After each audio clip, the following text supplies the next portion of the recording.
be an indie means we buck a system that doesn't want us. To be a fringe filmmaker means we don't do it for them. We do it for ourselves. To be an outlaw on the fringe means we'll die before we fail. Be an outlaw. George! Joe! We're here. How's it going, buddy? I am fantastic. How are you doing, man? I'm just getting my clipboard ready.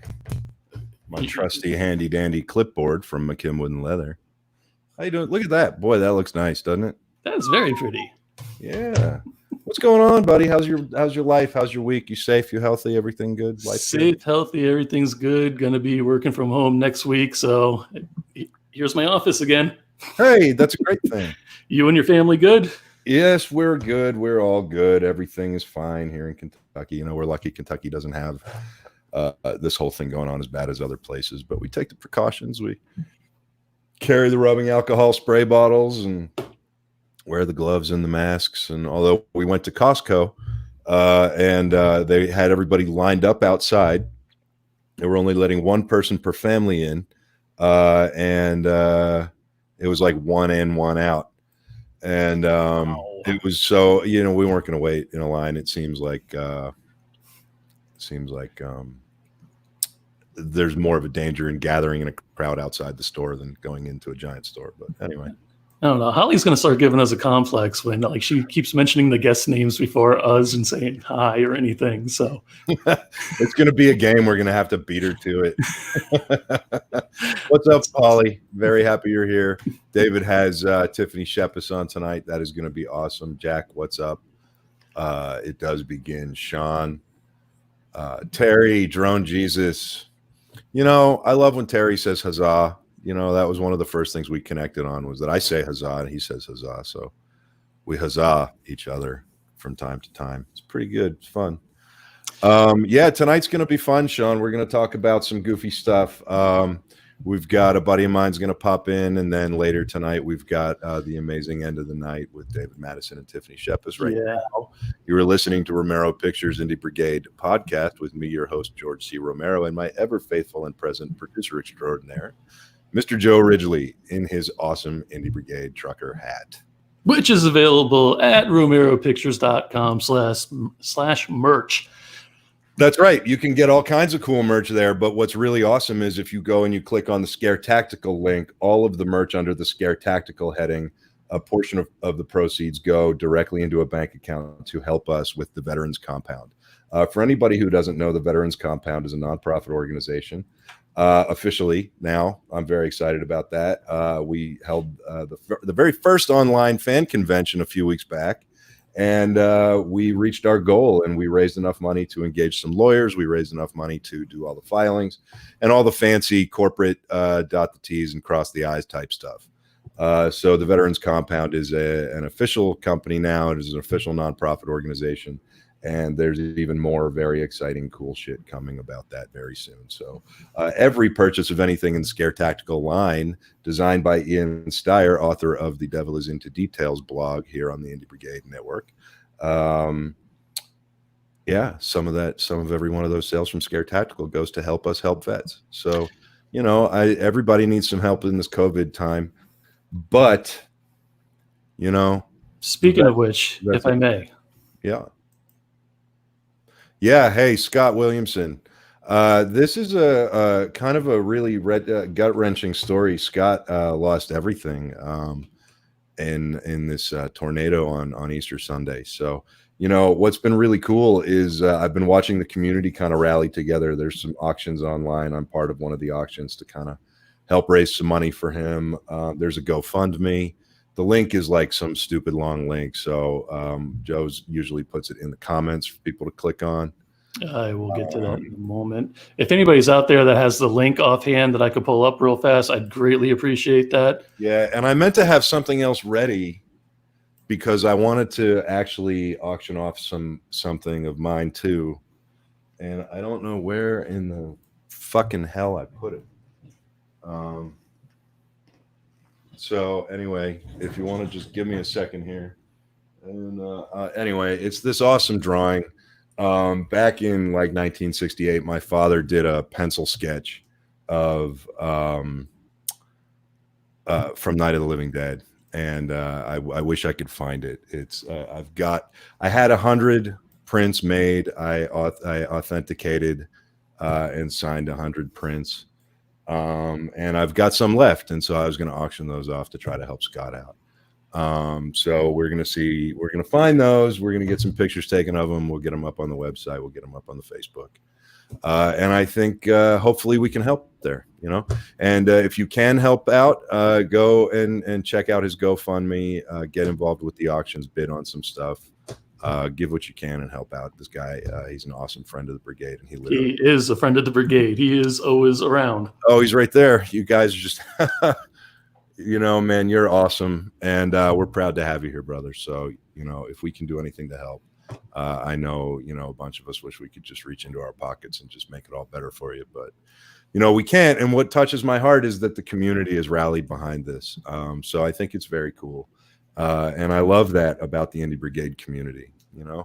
I think we've got probably one of the best crowds and groups and communities of people I've ever had, like, the privilege and honor to be involved with. Everybody here brings the right energy. Everybody, views it the way we view it, almost like a digital sort of hallowed ground, right? There's no talk of politics. There's no talk of religion. There's no, I hate this fucking guy. There's no, I hate this fucking person. There's none of that bullshit drama here in the Indie Brigade. We're here for one reason and one reason only, and that is to help indie filmmakers learn and grow and get better at what they do, and teach new ways to do things, and teach new ways to think about what you already do a certain way. Not that the way you're doing it is wrong, but there's always a better way, right? As artists, our goal with everything we do, with our next piece, is always to be better than the last piece. It's always to push ourselves creatively. It's always to push ourselves outside that comfort zone, right? What's the expression? Nothing great ever happened in a comfort zone. We have Issam just tuned in. Issam, I would like to talk about Issam briefly. Yeah, that's your cue. I saw that, Joe. Yeah, somebody told me that the closed captions are on Facebook for some reason. I was trying to figure that out. Oh, that's weird. Well, that's not a bad thing. I mean, look, we do have some hearing impaired folks in the audience, and I've had people reach out to me and say, I wish you guys would caption your stuff. I didn't know that was an option.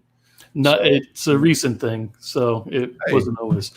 But Issam is here. Yeah.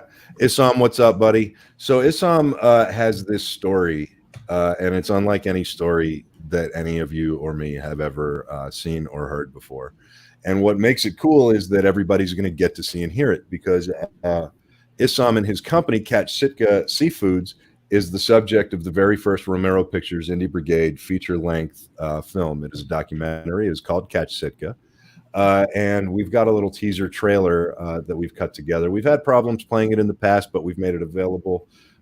We have put it on our YouTube. We have talked about it. We have pushed people to it so that they can see it.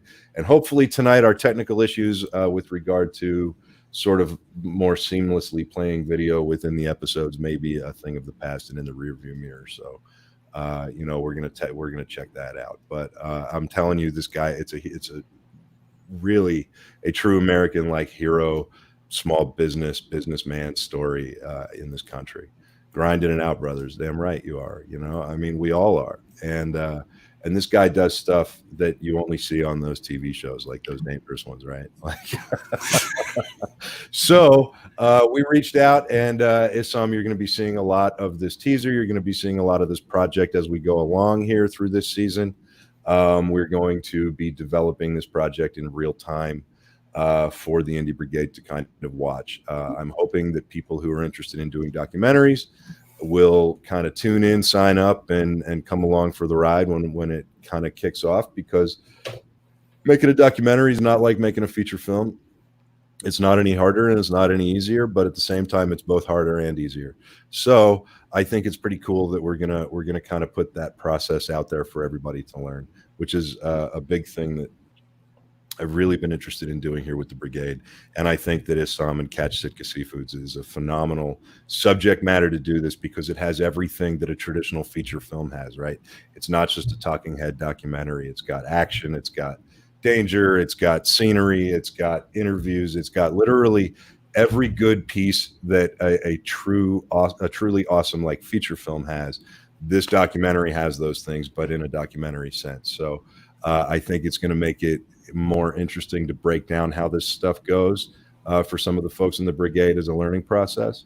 And in the meantime, we've got some really cool visuals set to a teaser. Is that playable?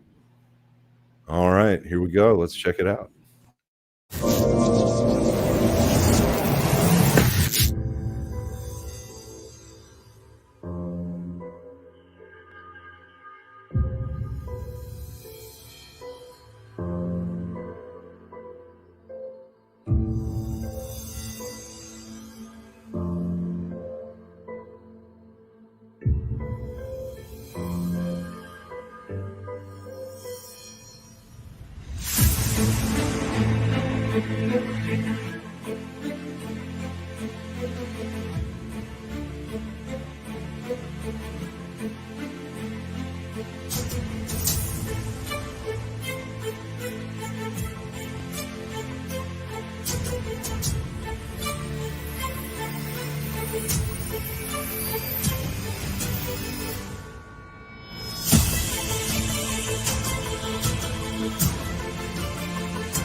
Hey, a bit of a black screen at the end there. Yeah, well, hey, the video, I handled the video really well. The audio still sounds a little wonky on my end.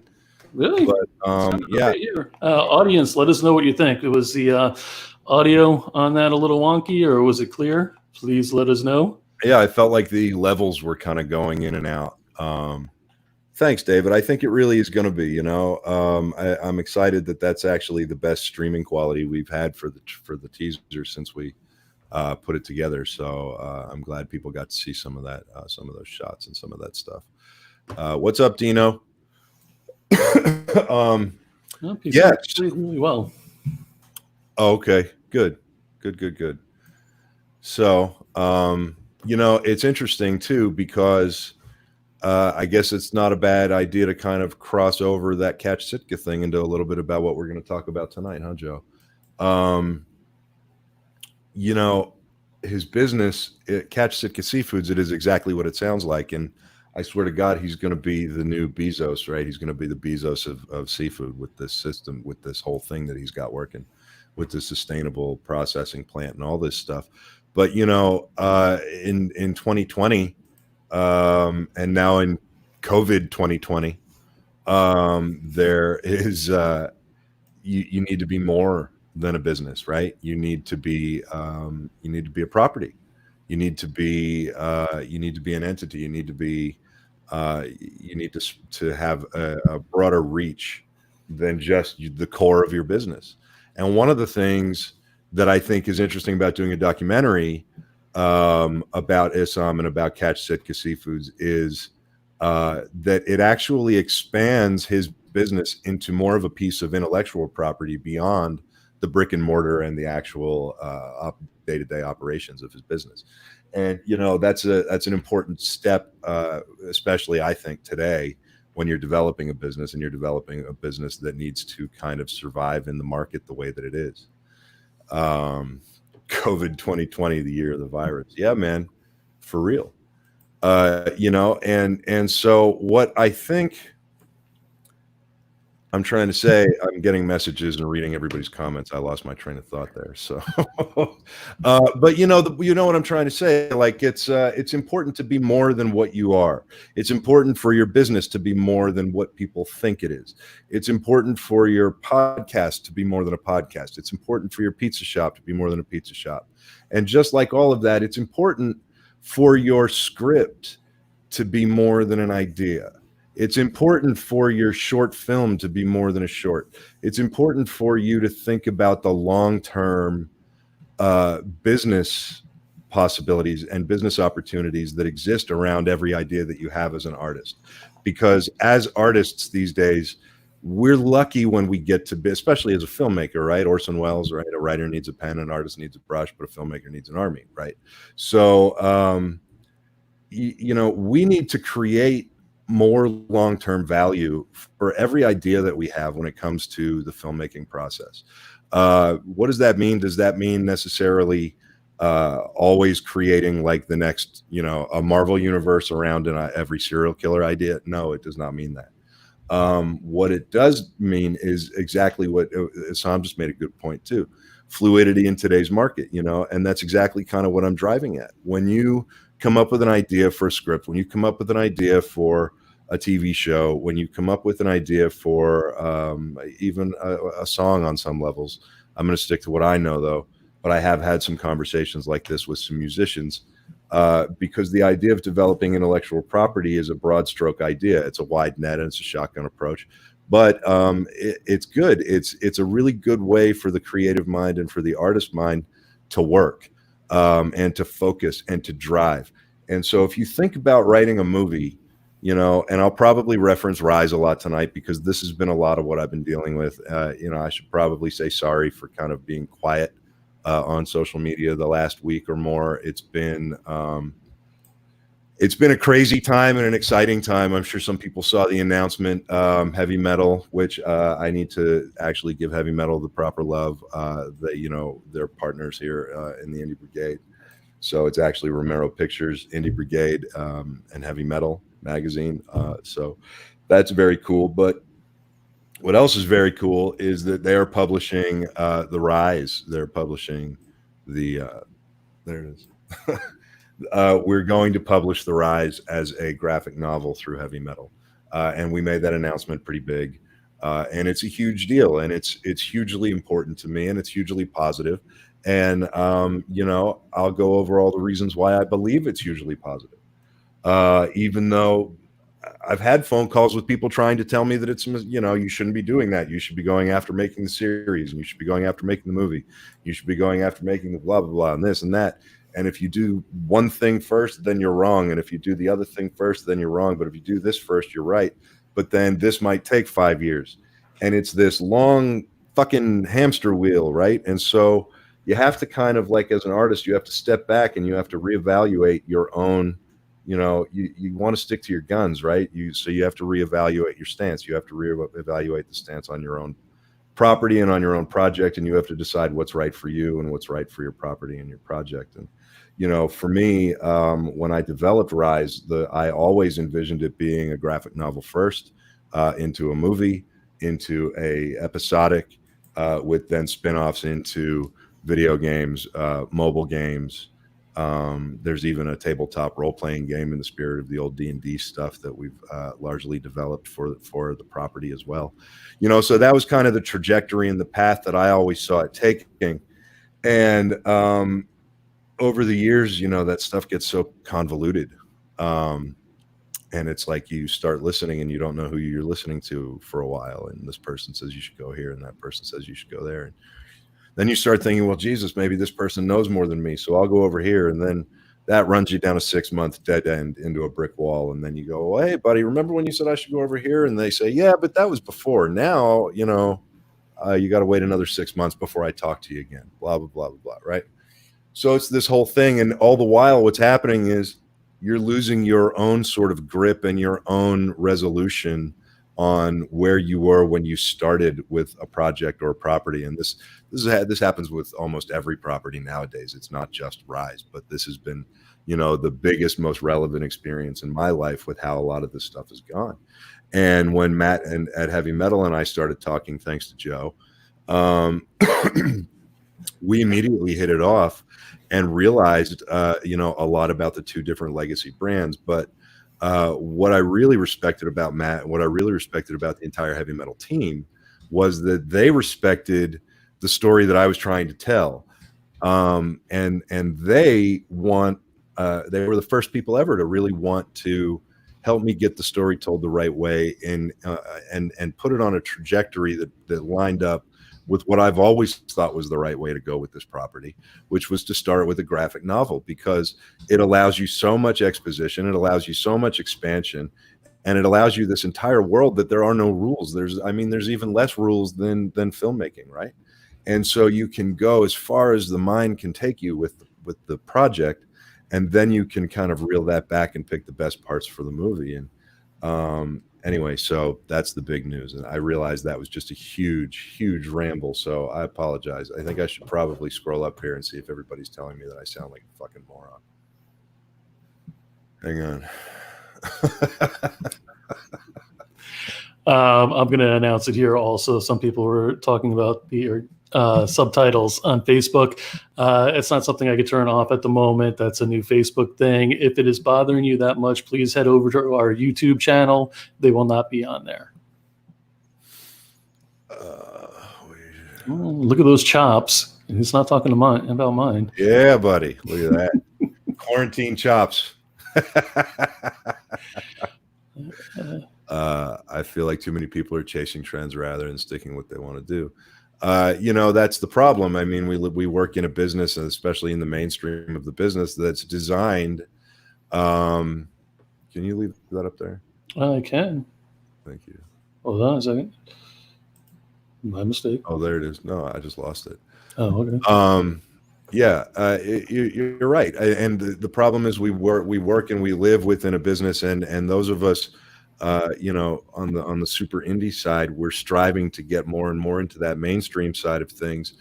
And what we're led to do by people who exist within that mainstream thing, we're led to believe that they know better than us because they've done it more, or because they have an office in a certain building, or because their suit costs so much money, or because they have a Tesla. And all of a sudden, this seems to validate the shit that they say that comes out of their mouths toward the artists talking about their property.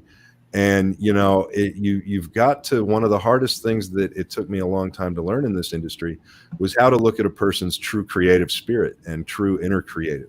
And if it exists and it's there, you'll see it, and you'll see it loud and clear. And don't always listen to your gut too, because you're in these meetings and you're talking to people, and you might get this feeling like, I think they're just saying what they think I want to hear. Well, if you think that, then it's probably true. You know what I mean? Like you have to be so resolute in your own, what you're thinking, what you're feeling about your own property.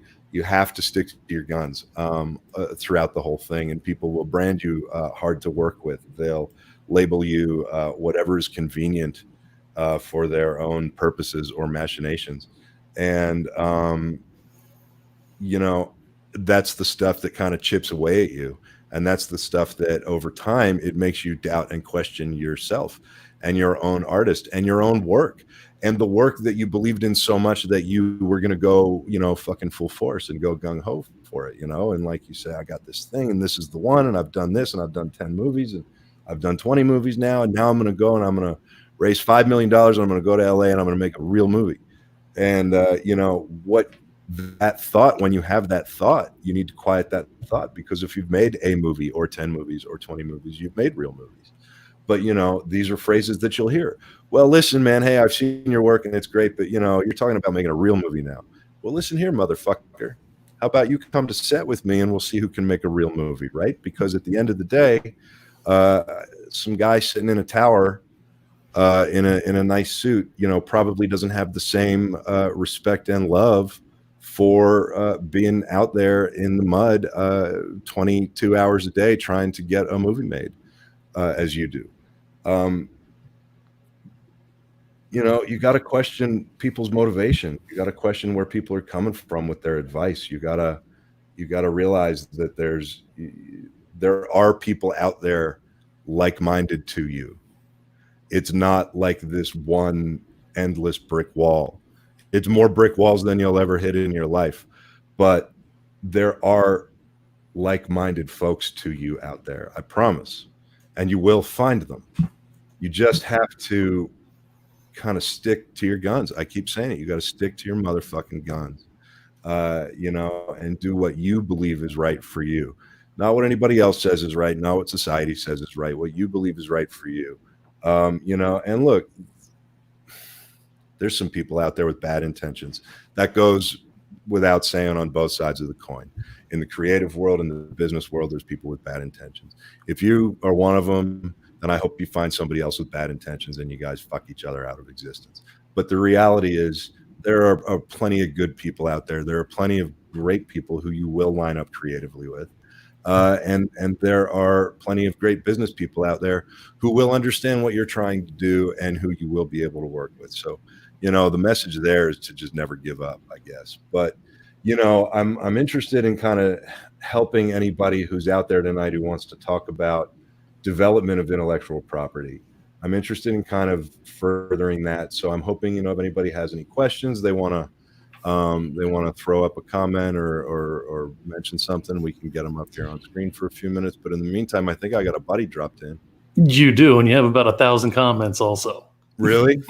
Fuck. Are they all fuck you, Romero? Only a few. No, I'm kidding. No, it's supportive comments and agreeing with you. Yeah, they go by too fast. I'm only one man. Yeah, right. Well, let's see here. Every individual has to realize their own brand potential as an artist. Dino, that's exactly it. You know, I mean, and every artist has a brand potential and every idea has a brand potential. And, you know, and that's kind of what I'd like to talk about with some practical examples tonight. So I apologize for my long soapbox. You're maximizing each possible window of artistic expression and profit potential, and there's no rules on how that's done. Exactly right. Again, you know, I mean, you are in control of your own property. You know, I'm not saying everybody has to go out and develop a graphic novel and everybody has to go out and develop this and develop that. But, you know, at the end of the day, it's easier. You know, you look at the trends, you look at what people are saying, you look at studios saying, well, if we're not going to do a remake or a reboot, we're going to look at something that has source material.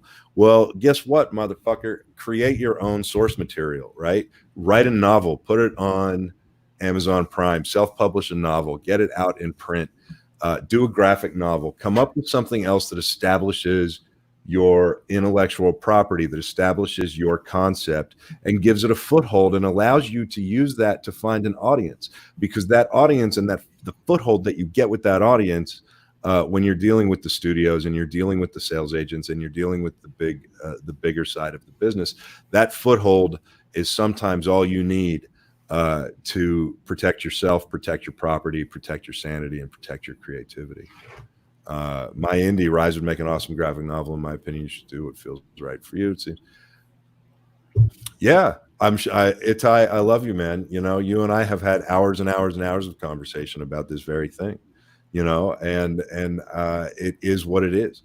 Again, I'm only using Rise as a perfect or as a recent and personal example, because there's been a lot of stuff going on with it lately and a lot of movement on the project, and that's also good as the forward momentum. So, you know, by developing different aspects of a property, you allow yourself the luxury of creating continued momentum with fresh content for the audience. So, you know, it's not just the same, hey, everybody, here's this movie I've been trying to make forever. It's, you know, here's this thing, here's this world, here's this universe, or as we call it, you know, here's the Deadverse, right? Here's the Romero Pictures Deadverse. And when you guys hear all about that, you're going to flip the fuck out. So I think JC has kind of a good point here. At the onset of catching the filmmaking bug, though, it's sometimes hard to tell which piece of filmmaking you dig without trying several roles until you get there. It's getting addicted to the wear all hats thing that is the devil. You're absolutely right, JC. I mean, you know, I used to have this rig that let me run camera and audio off of like my work belt, you know, and it's because you get to a point. There's no better way to understand all the different aspects of making a movie than to do every aspect of making a movie, and to do them by yourself. And, you know, the problem is, and I preach this a lot, is people sometimes try to overextend what that means. So they say, well, I'm going to do this all by myself. Now I got to have these crane moves and these dolly moves and all this camera shit. And I got to figure out how to mic my actor and blah, blah, blah.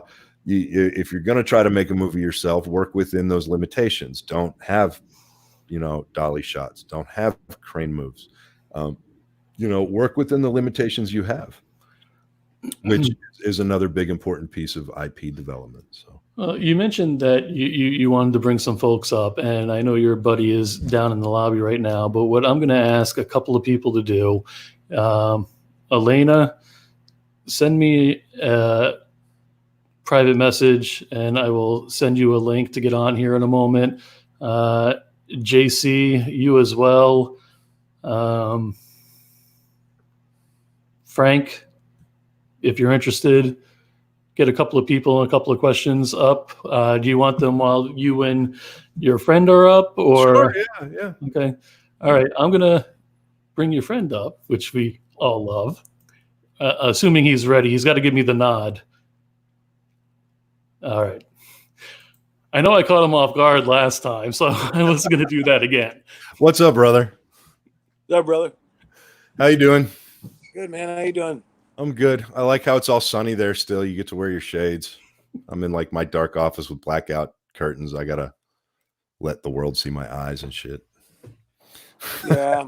These are kind of, they enhance the light, these glasses. They kind of enhance everything. So it actually looks brighter with them on. So those are your rose lenses, the Yes. rose lenses you look at the world through. Exactly. What's going on, man? Not much, brother. Just we got a lot of stuff going on. You do, and just great talking to you every day and playing and doing our shit and doing our stuff and today just I had a couple of epiphanies. It's strange how you go through, and I'm sure you go through this too, where the creative muse and stuff like that seems to be locked in this box and you're trying to find the key, Yeah. And there's certain days where it just comes out like Niagara Falls, Today, just talking to you today, it just came out. I mean, you must have went, Jesus Christ, dude. Why did you tell me this shit before? Yeah, but, I know. Right? Yeah. You're like, oh, I got this thing. And I'm like, yeah, well, then you bust out with this whole, I don't know. You did a whole few minutes on it, man. And it was awesome. And it blew my mind. And that's exactly what I was like. Wow, you've been sitting on this. Thanks. So for those who don't know, Rico and I, we play Call of Duty on Xbox like a lot. a lot. It keeps our sanity. Yeah, it's good. It's a lot of fun, and we do a lot of talking, and we talk a lot of business while we play. We used to do the golf course thing, but now there's no good golf game for the Xbox. But this is what we were talking about. I want to start an Xbox, whatever the hell you start on Xbox, but I don't know anything about it. So we need somebody in the brigade who knows about Xboxing or Xbox gaming or whatever the fuck you call it. But it'd be fun. Yeah, so it'd be fun. So you're creative. You had a massive creative flow day, and that was awesome, and it was great to be a part of that with you. I think when I kind of am having trouble moving forward, a lot of times what I do is I try to think about whatever I'm working on like something else, and that's also where I kind of got into the IP development as opposed to just writing a script, right? Like I'll be stuck on a script and I'll think, well, fuck, I don't know what the hell to do. And then I'll think, boy, what if this guy was like, a Lego character? And then all of a sudden I'm developing like a Lego playset, right? But you've got a bit of a different approach. And, when your creativity comes out, it's one of my most favorite times when you and I are on the phone together. So, what is it that,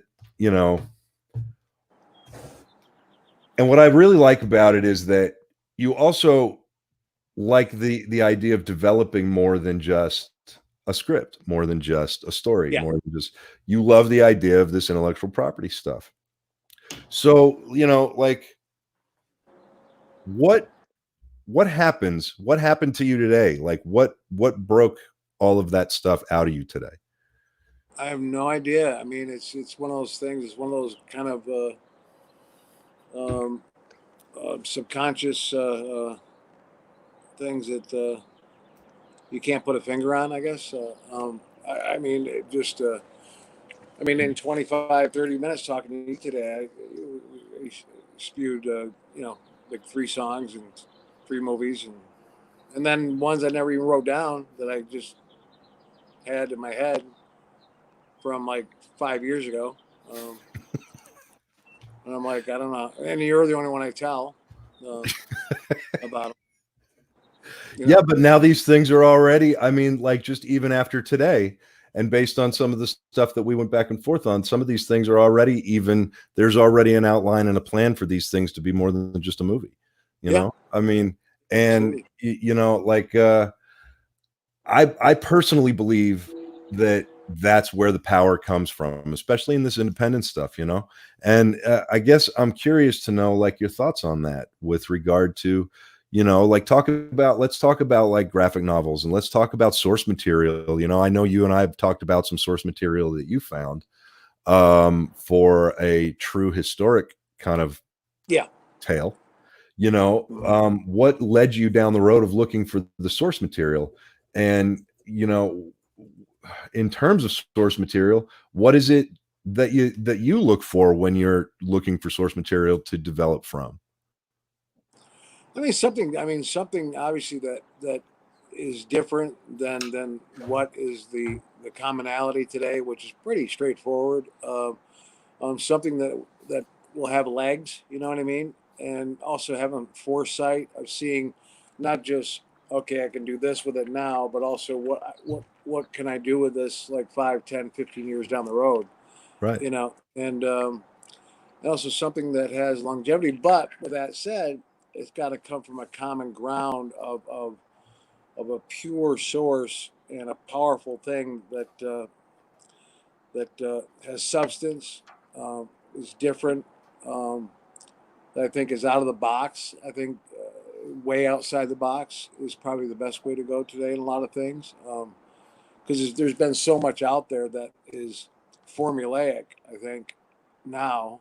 I mean, that even in the horror genre, or even in especially the horror genre, I mean, pretty much everything is the same. The same thing, just different characters involved and different names involved. And I'm not talking about the Halloweens and the Friday the 13th. I'm not talking about them. I'm talking about the everything's the same gag now. It's the same jump scare. Same jump scare, same thing, basically same shot list. Right. And I think like when I brought up, I think we talked about this a while ago when I brought up that movie of The Invisible Man that came out. I thought that was really clever. And the idea they took a brand of The Invisible Man that that Claude Rains basically set the bar, this high, and they took that and kind of tooled it in a way where it worked in today's society with modern technology and this and that, and made a clever, scary as shit movie that I went in, and I think we talked about this. I went in wanting to hate, and coming out, with just applause of how they did it in a budget of like $5 million or less. I mean, and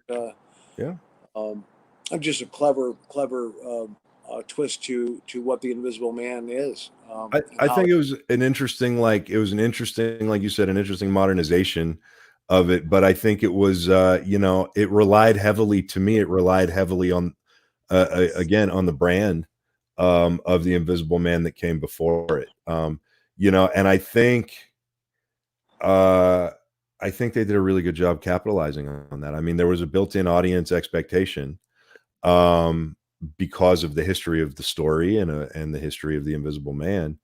And I think that they could have really fucked it up, but I think they could have. I mean, if they would have went down the way that they did with The Mummy, where they did with Tom, they didn't. They kind of swayed away from the whole concept of the original Mummies with Bela Lugosi and Lon Chaney Jr. and all those things. That's why there was an Invisible Man that was going to happen. That was a $30-40 million film, but because the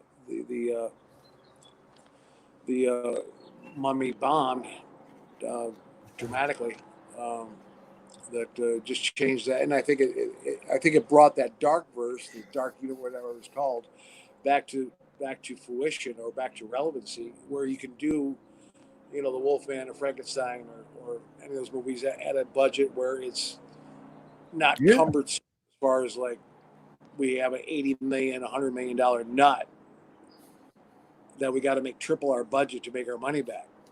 The worst thing that ever happened to like independent films, the worst thing that ever happened to early films like those Universal things was the corporatization and the formation of the bureaucracy of the business.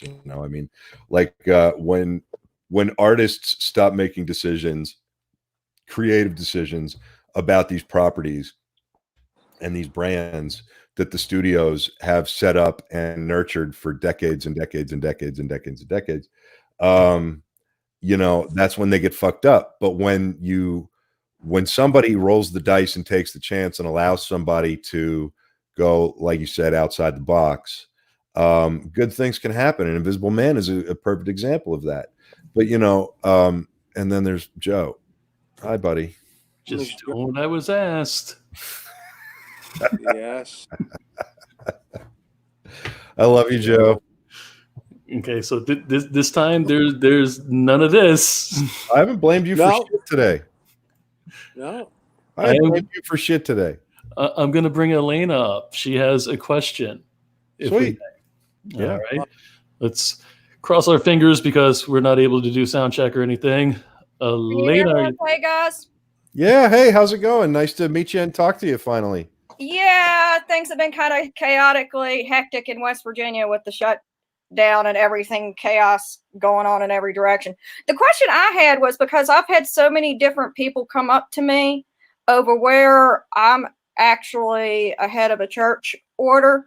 They come up to me a lot of times and they ask me about when it comes to actually putting my stuff into actual film, books, and other medias, which media should I actually start with? Because I've had comic book artists come up to me and actually ask about the exorcism rites that I perform and that the people that I've debunked the claims on. And then I've also had people come up to me in the media with the actual end of the book end along with the film.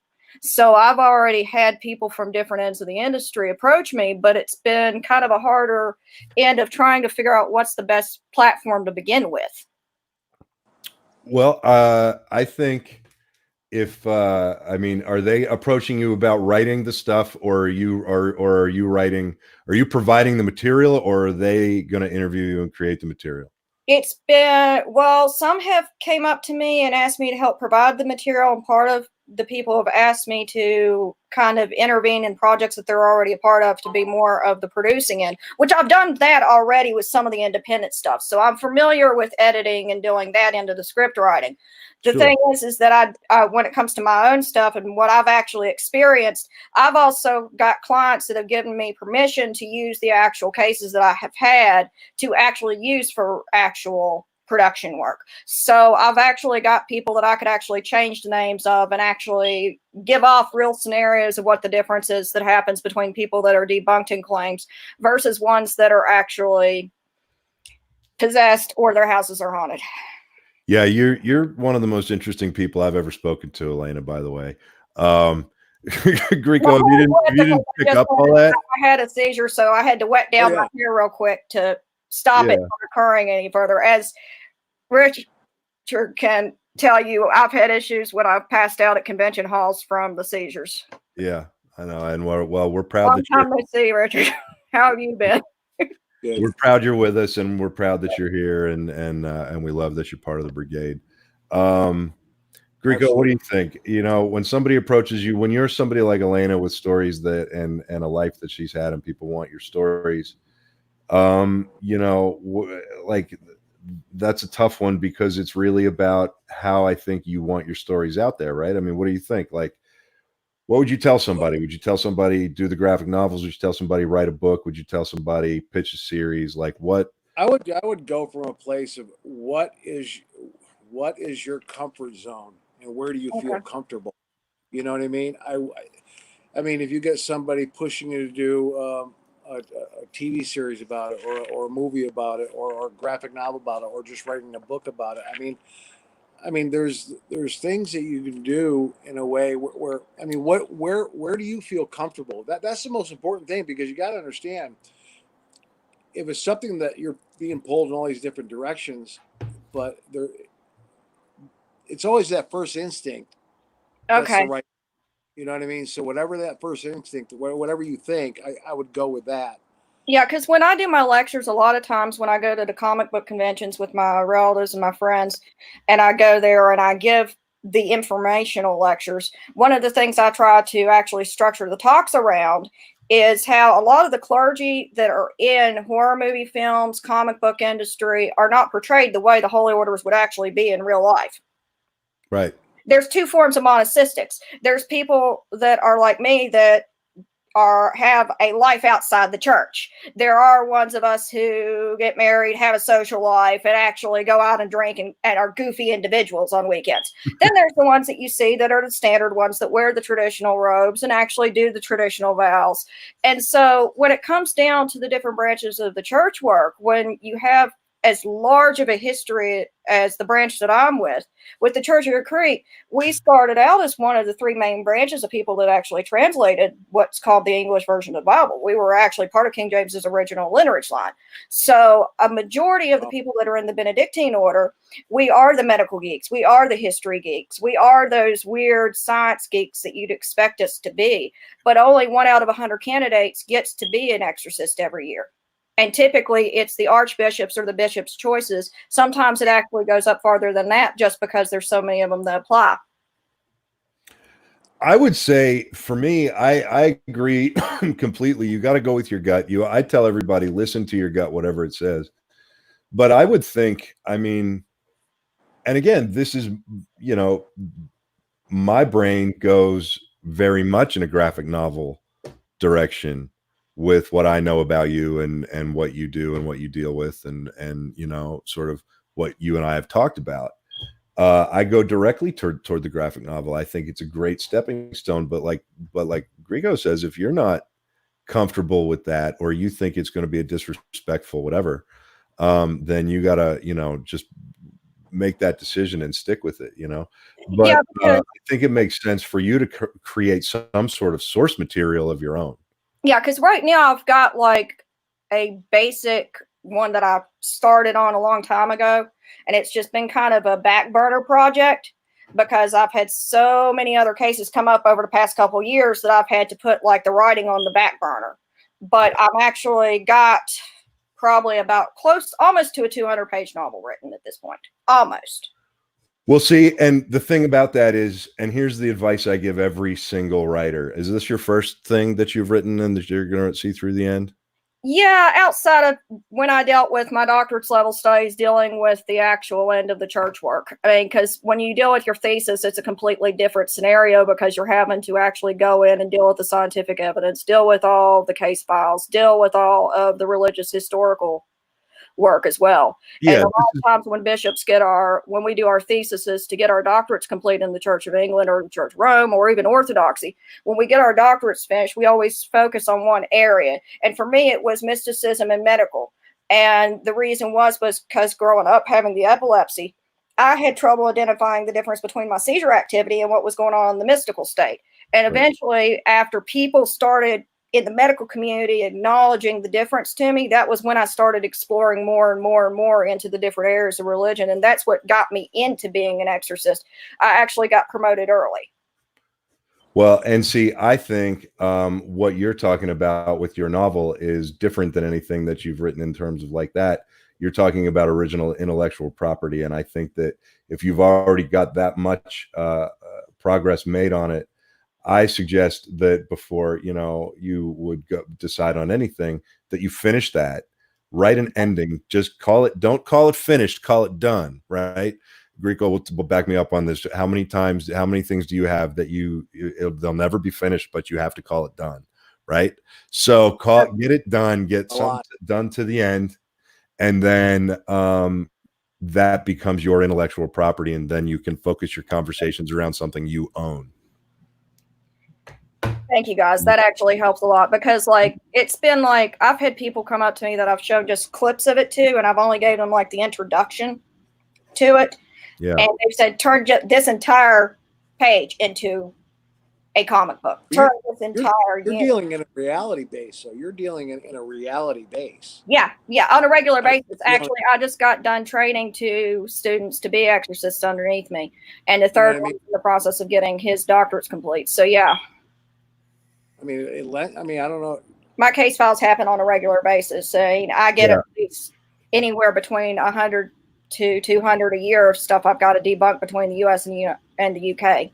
Yeah, it lends itself to it lends itself to once you finish. I think George is right. Once you finish that and come and call it done. I mean, it lends itself to some type of docudrama reality type of thing that is real. I've made it really does, because I think if you did it in a movie sense, I think you're going to lose the essence of the reality of the situation at hand. Yeah, because a lot of people don't think about how dangerous the stuff is that gets involved. When you think about it from the horror movie perspective, most people just get to see the one scene of the exorcist doing the prayer over the person or the property or that end, but they don't see the mental health. They don't see the environmental tests. They don't deal with the professionals, the medical community on a regular basis, or even the environmental agents like I do. And so when you're dealing with that large of a group, and then you're having your own team that you have to go in and actually work with for each individual case, everywhere that you go to is going to be a different scenario. It's never the same. And so I've got multiple case files that I could work around, and multiple clients who have given me permission to put stuff into media. It's just which form of media the best. Like you said, the reality show. I've made jokes about it with some of the bishops that if people knew what we were like behind closed doors, they probably wouldn't step into the church as often. But if it were me, I think I'd probably try to turn your life into the next X-Files. Yeah, because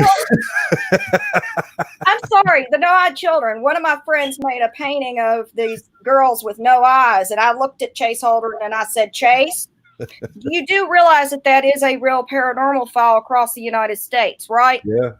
The no-eyed children is one of the most documented cases of kids that actually show up before drastic events occur. Yeah. And we had about 15 cases just in the counties around me in West Virginia before this pandemic started. Wow.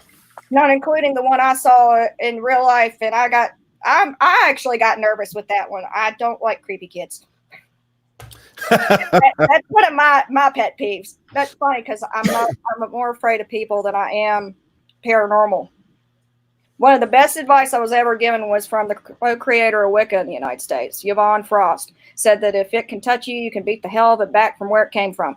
Yeah, well, guys, I've got physical scars proving that. Well, Elena, you've got one of the most interesting lives of anybody I think I've spoken to in recent years. I think we should probably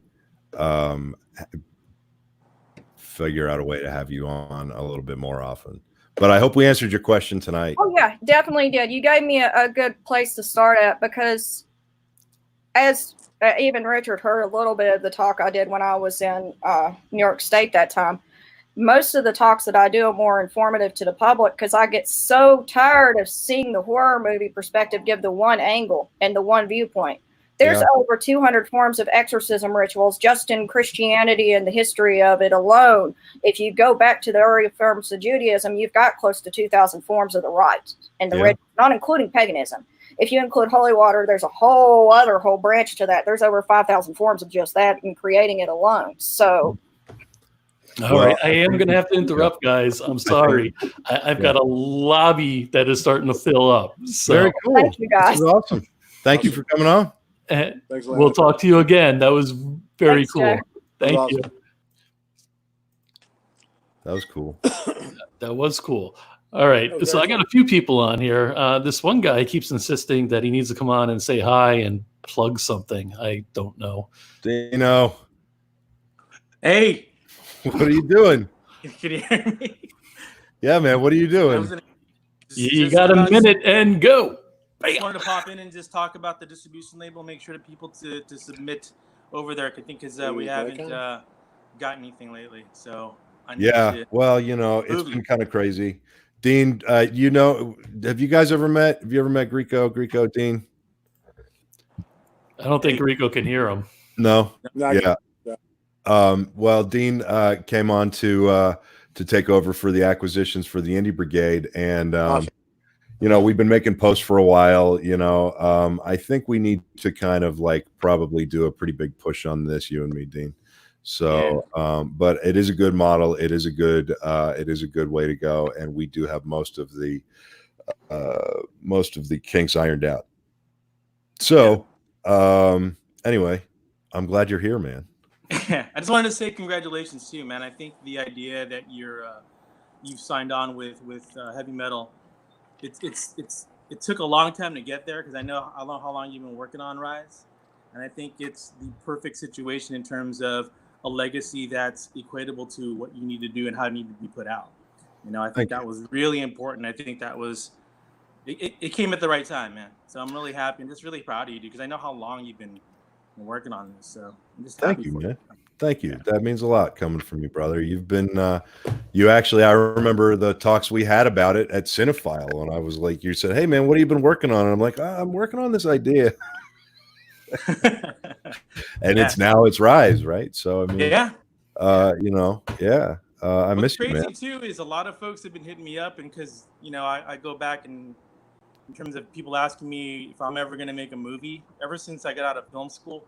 And I just want to say that if I'm ever going to do anything, if I'm ever going to make a debut of do anything, it's going to be through Romero Pictures. So that's the only place that I would ever do my first debut picture that everyone's like asking me about all the time. It would be through you.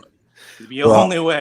I love you, man, and I miss you. And you're a hell of a filmmaker. And, you know, hopefully one of these days you'll decide to do it, you know. We're here for you. I think so. Well, I mean, I guess I could drop a little bit of news. I've been working with a guy named Colin Chang, who did that HBO Asia series and still going, called Half Worlds, which is like a really big hit in Asia, and it deals with I don't know if you guys heard it, but you can check it out on HBO right now. And I think some people had found out that I was talking to that guy, and that there's a possibility of doing some type of zombie movie on an island somewhere, like in the Philippines or in Hawaii. So if I was ever going to do anything like that, it'd be through. Do it, man. You. Do it. Hit me up anytime you're ready, brother. Whenever you're ready. So, yeah. All right, I'm sorry, guys. We need movies. First things first, we need movies. We got movies to put out there. You know, we can get you out on Tubi. We can get you out on Pluto TV. We can get you out on all the AVOD platforms out there, and with that Romero branding. And again, we have the best deal in town. Just talk to us, and we'll let you know what we need to do, man. We'll get it out there. I want to say pop in, but I know you got a lot of things to do, and I got a whole lobby of people, so I'll pop out and just say. I'm sorry, I'm not being rude. I could talk to you all freaking night long. This is just taking off a little more than I anticipated. yeah. No worries, dude. Dino, call me this week. I love you, man. I will. I'll call you this weekend. Later. See you, man. Good seeing you. All right, we got JC Kingsley, who is going to turn on his microphone because he has it turned off right now, I think. What's up, JC? Can you hear me fine? Yeah. How's it going? What are you working on in the shop, man? Working on now, just trying to stay afloat, like I think a lot of people are. Yeah, I think so. Doing a lot of commercial work. But I saw that you guys were talking about intellectual property. Yeah, you're breaking up a little. We've had a wide and varied experience with intellectual property type issues. Better now. Your audio is real bad. Sorry. See if I just need to move closer to the mic, maybe. Maybe, I don't know. It's like in and out. It's cutting in and out. Say something. Hello, hello, hello. There you go. That's all right. Yeah, that sounds good. All right. Trying to see if there's a mic setting here that I can up. But if is it coming through okay? Yeah. Now? Yeah. All right. Yeah, our company we had some experience dealing with intellectual property issues and whatnot. So I saw that that's what you guys were talking about. Thought we would chime in. I was curious from your guys' perspective, having gone through the stuff with the graphic novel and whatnot. What was your experience with when you started to need to get a lawyer involved with writing paperwork and whatnot? And how much were you able to do on the front end by yourself without getting the legal side of things too heavily involved? All right. Well, you were still cutting in and out of there, but I got the gist of it. And I think the gist is that you've been dealing with some intellectual property issues, and you're curious to know about how much I needed a lawyer, or how much people generally need lawyers, and at what point you should kind of trigger them. Is that, give me a nod if that's kind of the gist of it? Yeah. Yeah. Greco, you and I have talked about this too. I think it's, I remember, and you remember the days when a handshake was still good in LA, right? You know what I mean? Like, and I think nowadays, it depends on how schooled and or how well versed you are in it, or how many, how much you've done this before. It's a comfort level, right? I mean, like with as many contracts as I've seen over my life, good and bad, I'm pretty comfortable and confident getting to a point where I can minimize my lawyer bills. You know what I mean? And I'm sure you are too. But, what advice do you have for somebody who is wondering, at what point should they lawyer up on an agreement? And also, in your experience, what are some of the downfalls of lawyering up too fast when it comes to contract negotiations? Well, sometimes the lawyer takes control of it more so than you think he would, to a point. I mean, I've had some of the biggest attorneys in the business, and there was stuff going on that I didn't know about that would, bust a project wide open, as far as, and not in a good way. I mean, I'd lawyer up in the sense of just, when you're at a point, I would like to see a contract first. At this stage of my life, I like to see a contract. I know contracts like back and forth, front and center at this point. I mean, intellectual property is something. If you're down the road at a certain point where you feel that whoever you're dealing with is getting a little uncomfortable, I would hire somebody or talk to someone and get kind of a feel for an attorney, or unless you know an attorney that you have right now, and take baby steps with it. Have him look over the contract. Have him see it. Have him go if he sees any red flags that you maybe didn't see. And if he does, then you could talk to him. But I would minimize it as much as you can. But when you're talking about intellectual property, I mean, that's something that has got to be done in a way where it can't, like, for example, I created a show called Gigolos. I did a deal with Relativity Media at the time, and my attorney, I was fine with everything, but we got pushed into a deal with Showtime. They used the word may induce into a more formal contract once the show is picked up. The word may is a bad word. A very bad word. Now, no one caught it, and these are big people, and no one caught the word may. So when we went to renegotiate the second season,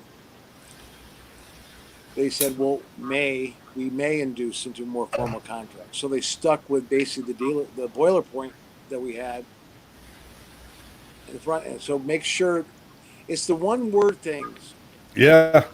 that you don't pick up. Like I don't pick up, and you probably won't. And it's just the one word things. But I would get somebody to go through with a fine tooth comb. Once you get to that point, once you get to the point where it's a deal, where the deal is set, monies are set, your ancillary rights are set, all that kind of stuff, because foreign's a big thing too. Yeah. You've got to get sure you have all that encompassed into one thing. Just don't worry about the United States, because a lot of times you'll make more money in Europe and in Asia than you will in America. Yeah. But I And think make it's sure- when it's when your gut says you might be about to be out of your comfort zone, right? Yeah, if you start asking those questions now, then I think it's probably the right time to talk to an attorney. Yeah, because I'll tell you, I have seen some shady and some shitty stuff in contracts, just like that, little one-word things Yeah. that it's ridiculous. And I once saw a contract, and I'm not going to name names or anything like that or companies, but I once saw a contract that somebody presented to my father that wanted him to do a project. And it was, if he would have signed it, it would have retroactively given these people control over all of his ownership of every movie of his that he ever owned anything in. Yeah. I mean, it's Right. I mean, And they're not out for your best interest, the person you're dealing with. They're out for their interest. Yeah, and it was like one stupid little sentence in the contract that, like, it would have just fucked him out of absolutely anything that was ever his. Yeah. And it was the craziest, stupidest shit I've ever seen. So when you get to a point where you think you've got it all, maybe that's a point, another good warning. For me, it's like when I think there's nothing else that I'm going to catch, that's when I call up my lawyer and I'm like, all right, pal, I've gotten it this far. What am I missing? You know, and usually I get the laughing phone calls like, you idiot, you missed this, you know.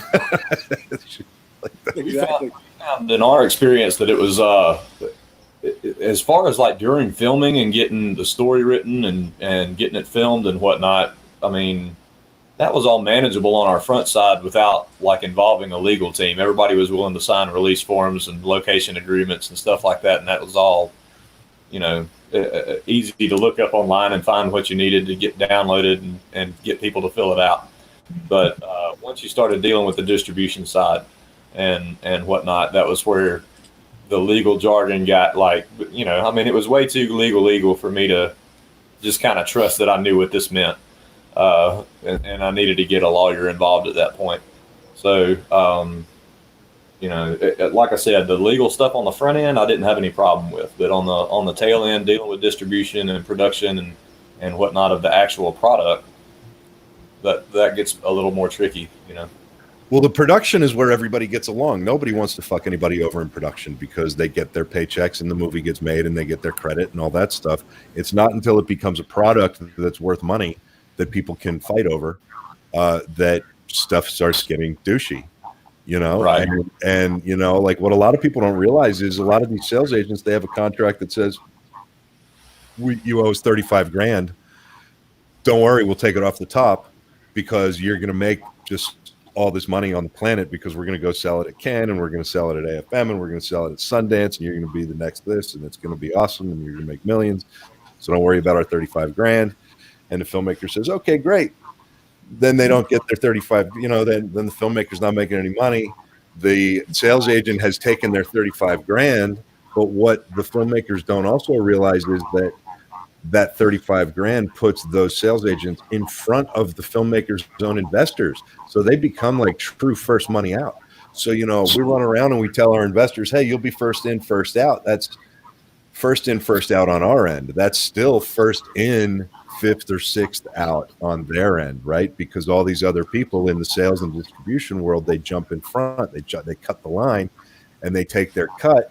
And then once they've made their cut, what the fuck do they care if they go out and make any extra money for you, right? Because they already got paid. So that's kind of how it goes. Yeah. Unfortunately. You know, so I think, you know, those are tricky, man. If you're, you know. I'm sorry, we got somebody else. Oh, cool. I'm not being rude. JC, did that answer your question or? Hit me up if I can help you, man. If I can help you, I will. Hit me up. Will do. All right. Thank you, JC. All right. So This is cool. It's very cool. Yeah. Cool. We've got DM Shepherd. Give me a wave so I know you're ready to come up. There you go. She waved. She's ready. Well, I'll keep this as short and sweet as I can because we touched on a lot of it with the last gentleman. In fact, Richard talked on it a lot with the kind of vague language, the shall, the should, those kind of languages and contracts. Because I'm a writer. I just self-published my first horror novella. Literally, went live on Amazon today, so I'm pretty stoked. Congratulations! Thank you. Really appreciate it. But what I was finding when I was querying and I was being made offers, I was getting these contracts that the language was really vague, and they were, it's like, here, we want to take all of your rights to this novel, plus any novel that's kind of could be conceived as a spinoff, but we get to decide if it's a spinoff. Yeah. And it was like, okay, well, I've written at this point, I've written 10 novels, but I've kind of held off on publishing. I've kind of decided, well, which one do I want to publish? What's the right time? Which is the best? And it's like, well, okay, can you tell me which one you conceive as a spinoff? It's like, no, we get to decide when we want. It's like there were just so many things. I was like, this seems really shady. And I was like, well, can you make the language of your contract more concise? My day job is actually an electrical engineer, and I deal with multi-million-dollar contracts.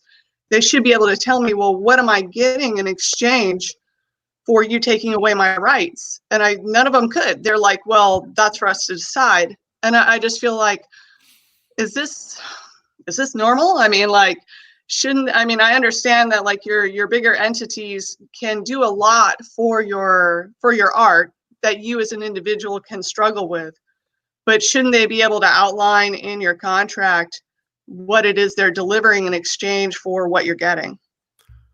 Yeah, absolutely. I mean, yeah. If they can't, then there's something wrong. But the problem is so many of them don't, that it's become the norm. And it's very easy to say, and this is not me talking, right? But it's very easy to say, oh yeah, you negotiate these big contracts, that's great, but none of them are in the entertainment business. Let me tell you about something, and it's like this snake oil shit. And, right. But yeah, it's very common. But even to get my novels edited, I worked with professional editors, and they were very concise about what they were going to do for my novel, how much time they were going to put in, what their deliverable was, when I was expected to correspond with them. So it's really strange that then you go to somebody who wants to publish it and they're like, well, we want to take away your money and we're going to do stuff with it, so you just have to kind of trust us. And it's like, seriously?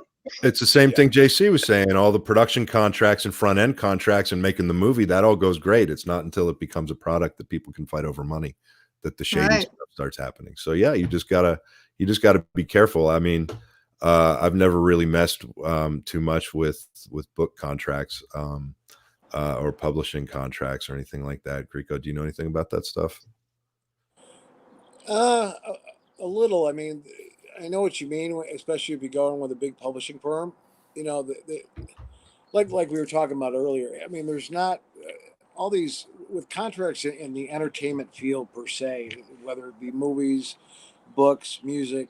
It seems they're all gung ho on what if something's good and they want it and this and that. But when it comes to protecting the artists that they're bringing in, it seems in my lifetime and in my experiences, it seems that they don't really give a shit about that's when you look at a contract and it's really got to be concise. I mean, there's no reason it shouldn't be or should, because in retrospect, when they came to you, they were pretty concise on what they wanted and what the book wanted and what they wanted. So in that tone, I mean, when they come up with a deal memo, see, it starts with the deal memo.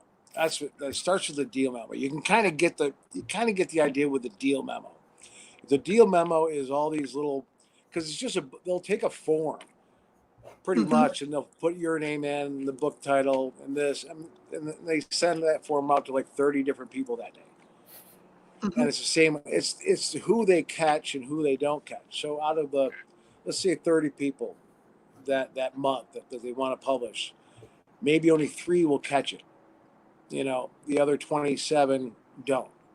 So you really got to look at those things. And you're right. And it's those one word and one phrases. And it doesn't matter what kind of contract it is in the entertainment field.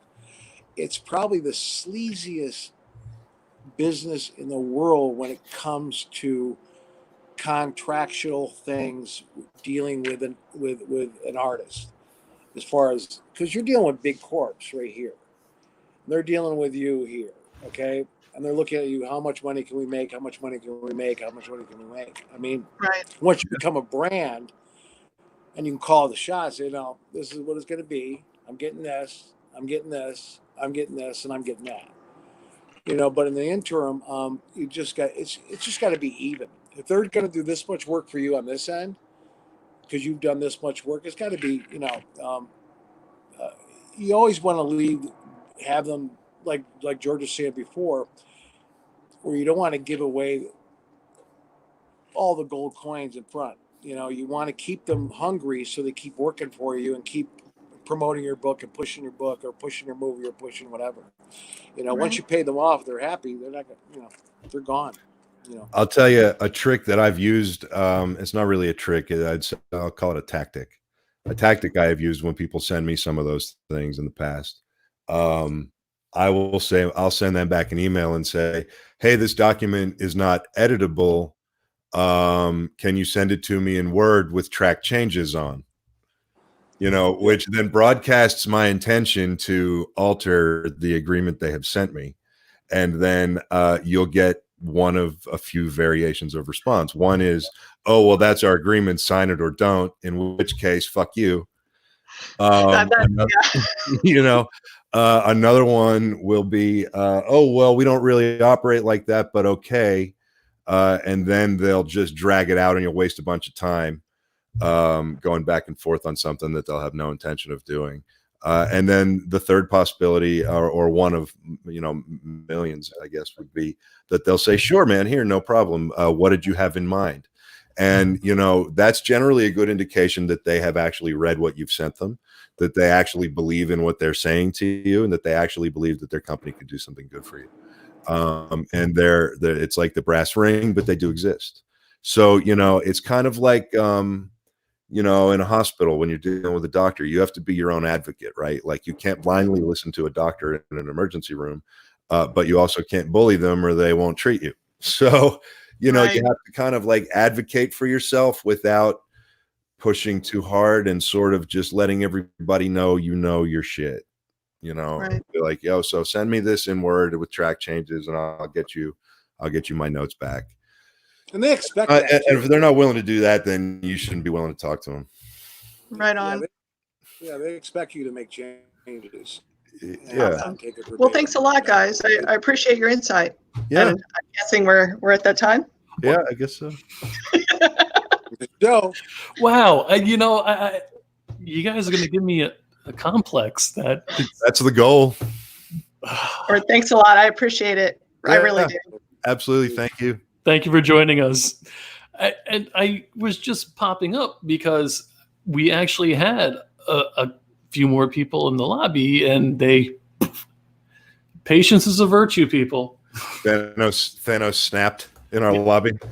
Yes. And it was just like, but that was really cool. It's awesome. I mean, you two with the freaking knowledge and everybody participating. Yeah. I'm going to let you two do your thing for a couple more minutes. I'm going to see if I can get any more questions going on live. So, all right. See if somebody will come on and talk to us about how to set up this Xbox thing. Yeah, that's what we want. That's what we want. Now that we set up this Xbox thing, because we're really bad at it, but we have fun doing it. we do have fun doing it. We do have fun doing it. It's funny. Did you see today? I was playing. Michelle and I were playing Harry Potter. Did you see me online playing Harry Potter? I did. And we got to this point where we went in free play because Michelle wanted all these characters, and then a dude last night. Oh no, she got it on IGN. He gave us cheat codes. Oh no. So yeah, so all the money you get is times 20 now. You can get $1 million, $2 million in gold coins in like 6 minutes. It's awesome. So, but Yeah, to do something on Xbox or the Indie Brigade, it would be cool. You know, It'd be fun, right? There's leagues and shit. There's if they can do it. I mean, you know, and those kids are usually you got 12-year-olds coming up with leagues with 150 people. yeah. I think we need to have, like, the Indie Brigade is worthy of having some like badass Call of Duty players out there so that we can go like kick some ass in the Call of Duty leagues and stuff. Esports, it's where it's at. Yeah, I've been betting on it. Yeah, it's the future. I mean, I have. Like sports, so all sports are canceled until further notice. Well, not esports, right? No, I mean, I've even been doing my DraftKings with Madden NFL 2020.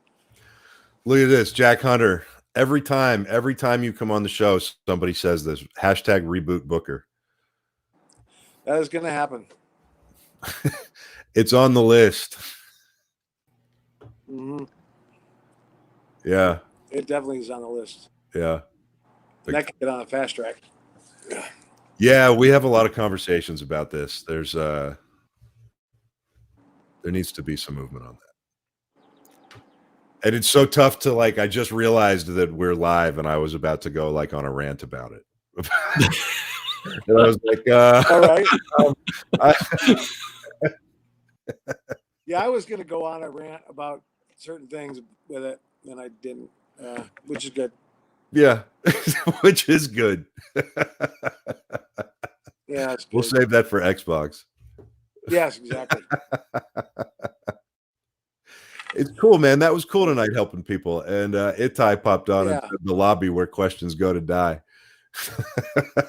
Right. I think this was fun tonight. I mean, you know, I can't thank you enough for coming on, man. Always, I love having you on here. I love you, man. I love playing Call of Duty with you, and I love that we're working on so much stuff together. So, me too. Let's see, we got any more comments here? Well, what I'd like to do is, I know Itai has a couple of questions, but I don't have a way to get him a link.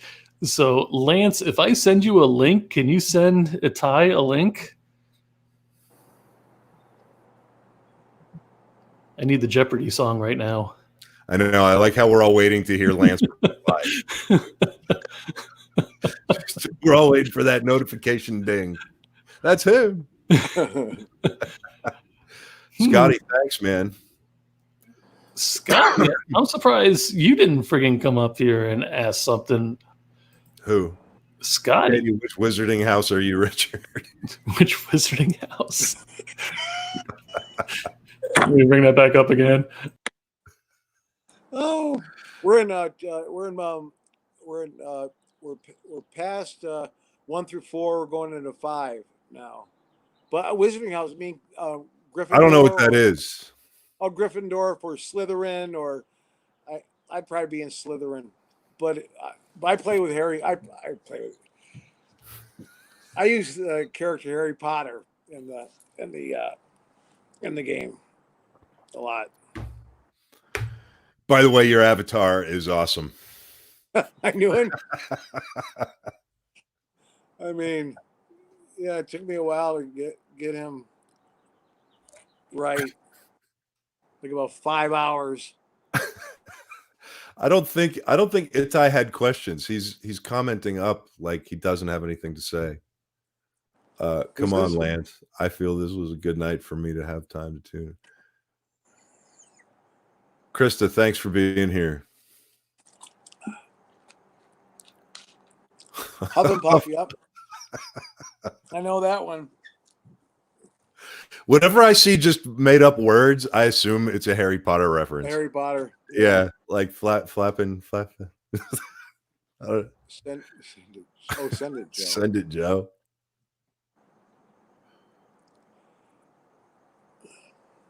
Only on the Indie Brigade will you see Greco geek out on Harry Potter. Well, yeah, only here. Believe me. But at first, I hated it. At first, I just hated the game. Now it's like it's a really good game playing with these little Lego Harry Potter dudes. I don't know. I just can't get into it, man. I can't get into it. Give me some Call of Duty. No, I'm gonna get into Halo 5, but I just we gotta play. You and I gotta play. Get together on Halo 5 Yeah. online. What's that look for? Okay. Indie Brigade. Sorry. Sorry, we got off tangent, off script. Well, you're supposed to be doing something. What are you doing? I sent a link to Lance to send to a tie. So, but it's We're not talking about video games, man. okay. But it's not. What the hell's the thing that does the video games? I forget what service it is. Twitch or something that does all the video games for the kids. Twitch. Yeah. No, we're not bringing up Twitch. We're bringing Okay. Joe, we need to get the Indie Brigade on Twitch. okay. All right, Oh, back to man. intellectual property. Let's see what I put on the Yes. graphic here tonight, because I figure maybe there's something we didn't touch on, and I just have to look at the thing, but I don't know where it is. Did you find that new Blame George graphic? No, because that's not a thing. You sure? Yeah, and I have a mug to prove it, but my son keeps using it, so I don't have it for myself. I think he's trying to. I think it's his way of having your back, Joe. I see he got that check. Oh man, so ideation marketing. I mean, I think we've covered most of the topics. I mean, I think something I would be interested to talk about. Here's something. Let's riff on this.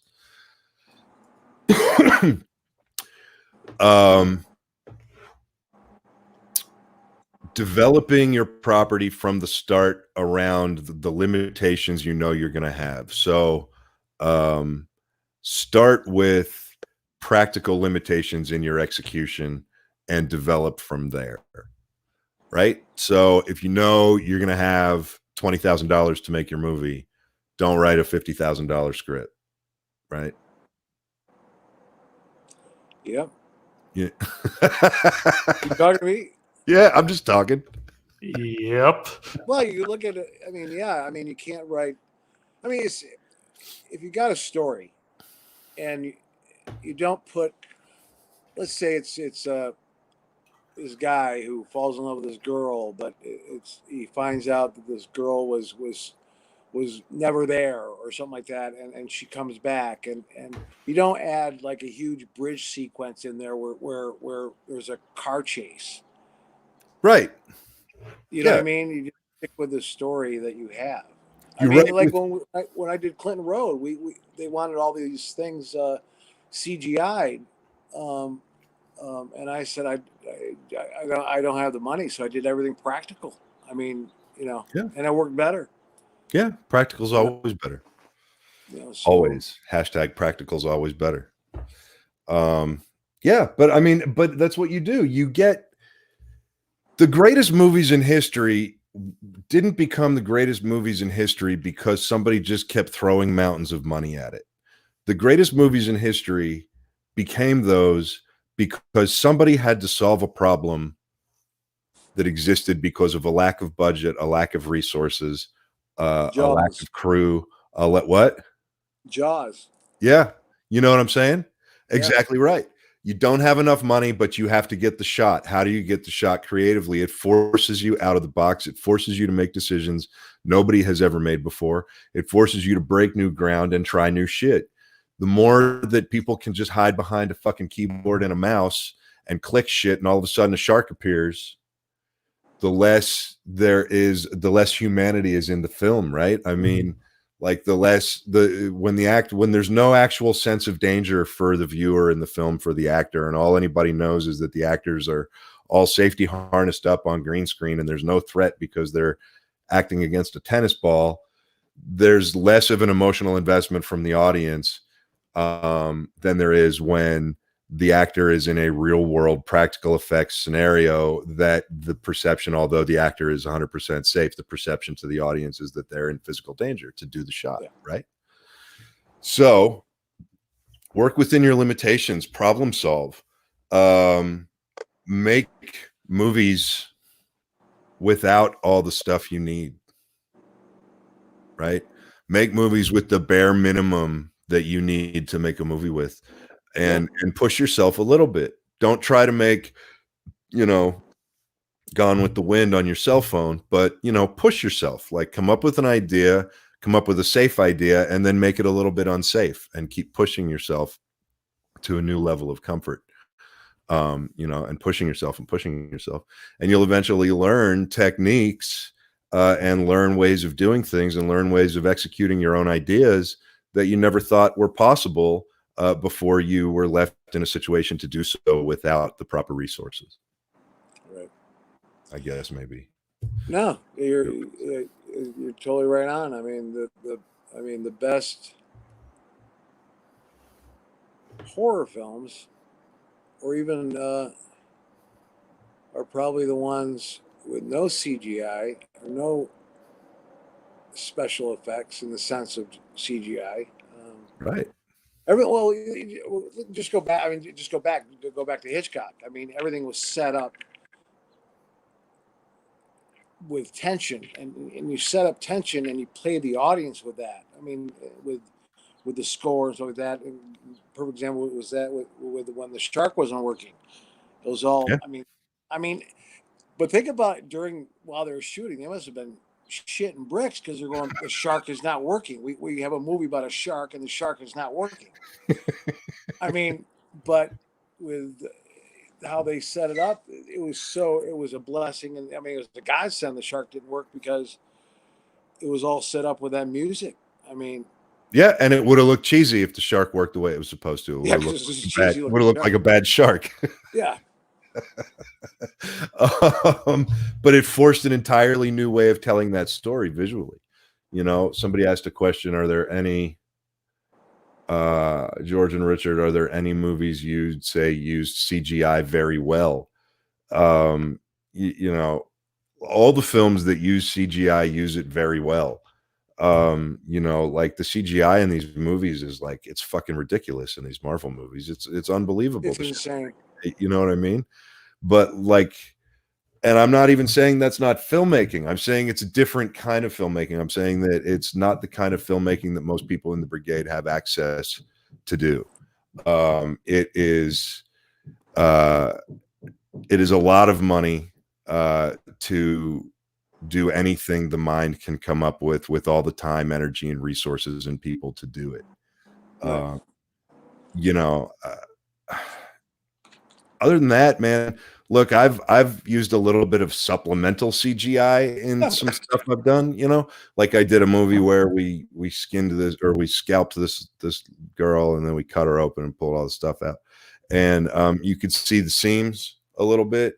So we went in and rotoscoped out the seams, right? But to me, that wasn't doing a CGI effect. That was just going in and fixing something that bugged me.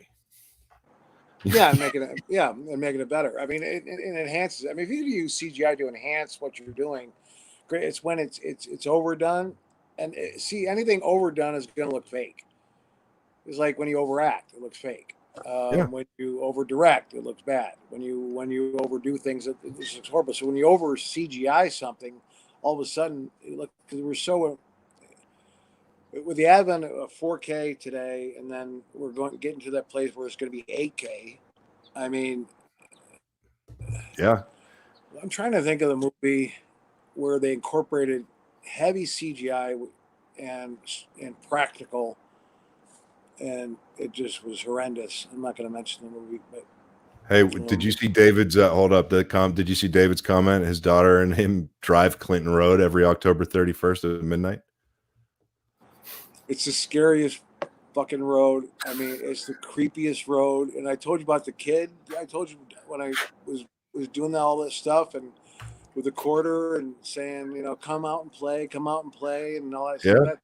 That thing came back and haunted me at the freaking hotel. They had pictures of me on the bridge that no one had a camera of.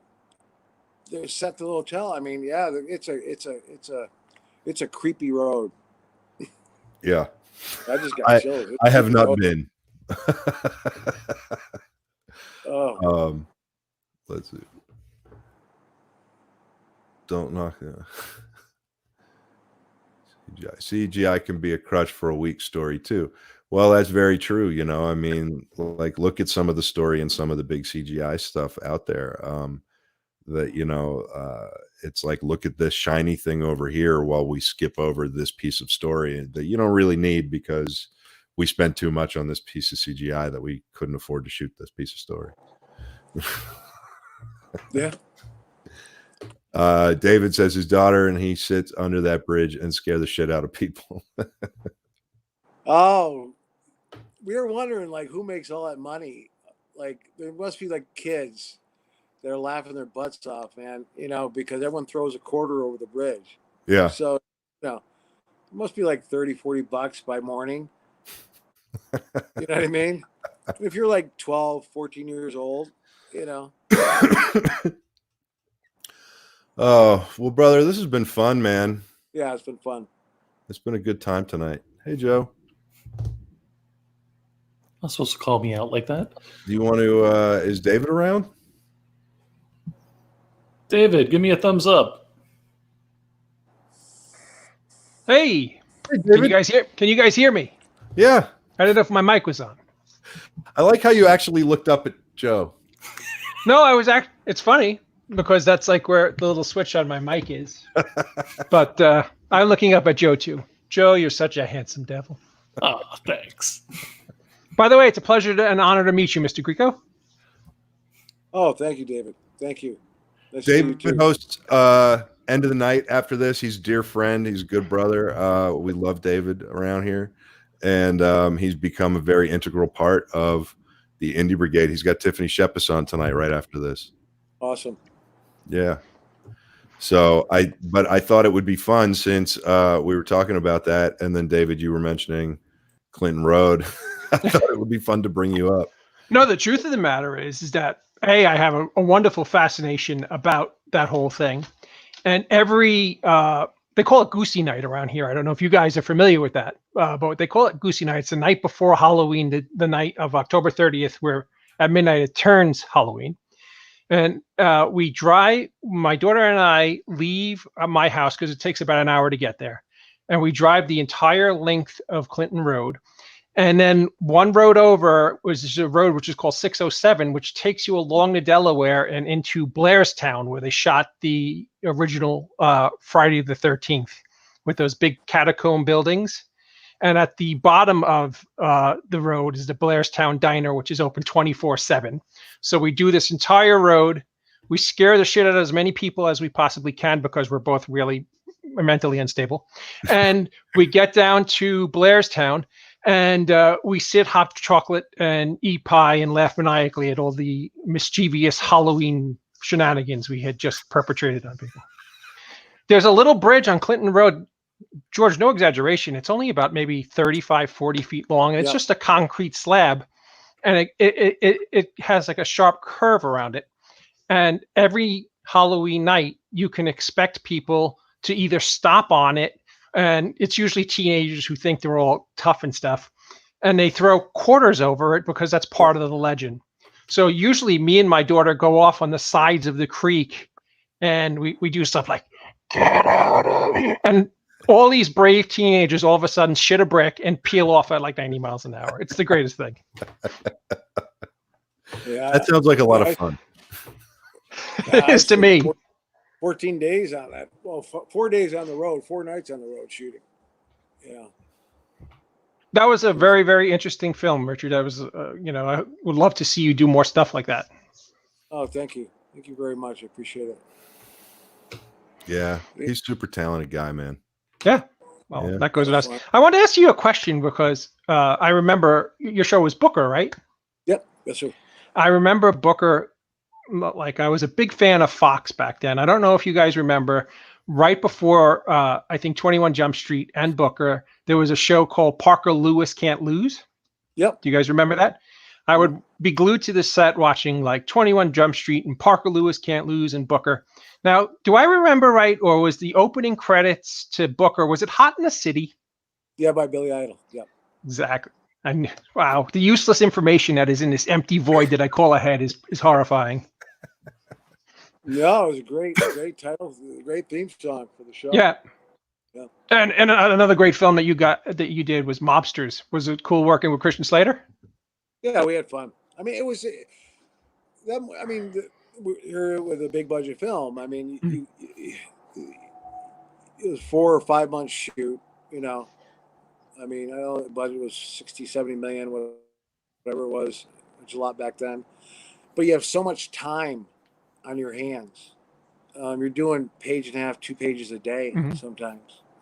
Sometimes you have a DP looking at the sky going, I don't like the clouds today. I think we'll shoot tomorrow. Yeah. You know, I mean, it just, and then when you keep that dialogue going, you know, I'd have sometimes 3 weeks off before I'd come back again. And same with the other characters. Just keep that dialogue going and stuff like that was kind of tough, but it was a fun movie to shoot. It was a ball. Yeah, that was a cool movie. The only thing I didn't like about it was the way they nothing bad about the actual movie. It ruined the film. Yeah. I'm not going to mention who it is, but he said one word: "Young Guns" with Tommy Guns. This is exactly what I was going to say.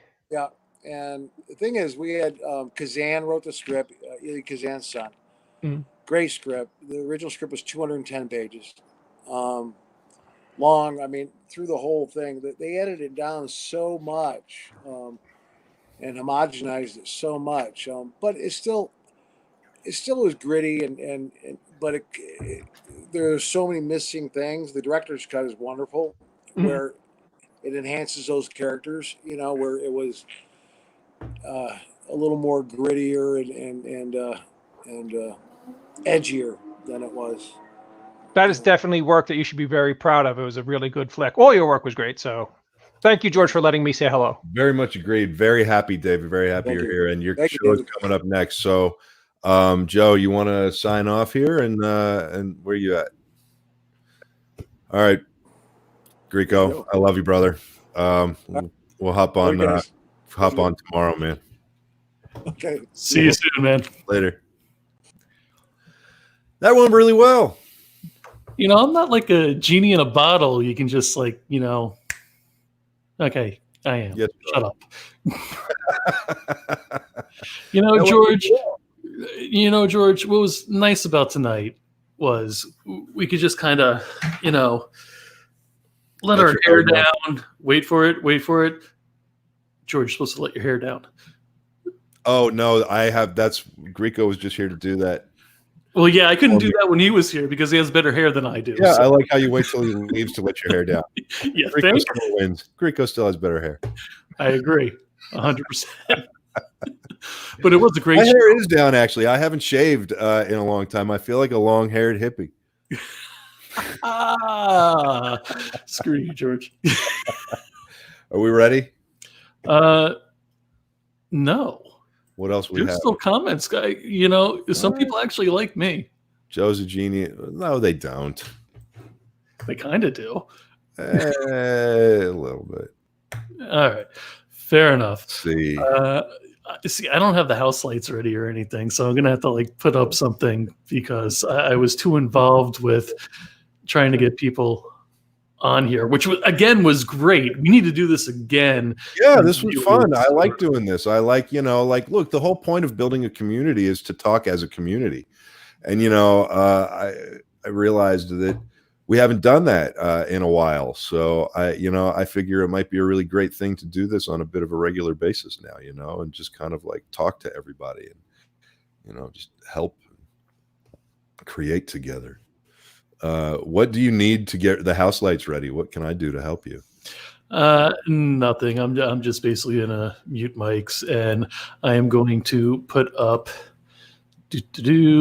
who the next guest is and show is going to be. Sounds good. Well, listen, everybody, thank you for tuning in tonight. Thank you for making tonight's experimental episode phenomenal. It was a lot of fun for me. Sorry about the tangents if I got off on any tangents about Xbox or whatever, but that was fun. And I don't give a fuck. Well, no, everybody was giving their handle for Xbox and everything, so you're going to be flooded. Oh, good. I'm going to have to go through the comments and see who's on. Listen, I think it was a great episode. I think it was a great fun, and I hope everybody learned something. If you did, if you like us, if you learned things, feel free to go to the merch store, get you some Andy Brigade merch, Scare Tactical merch. Portion of the proceeds go toward the Veterans Compound. If merch isn't your thing or whatever, go to buymeacoffee/RP Indie Brigade. There it is. buymeacoffee/RP Indie Brigade. Just buy us a cup of coffee. Every little bit helps us keep the lights on, keep the servers going. And before you sign off, everybody make sure to like and subscribe to the YouTube channel, Facebook, Twitter, Instagram, and I think that's it. No? Yeah, I think that's it. And then we're on all the audio stuff too, which we'll figure out how to start pushing a little bit better. But we're everywhere. So the Indie Brigade is growing. We are big. We are powerful. And we reach everywhere. So I guess that's it. Thanks for tuning in, everyone. Stay tuned for David Madison's End of the Night with his guest Tiffany Shepis tonight. And as always, fuck off till next time. To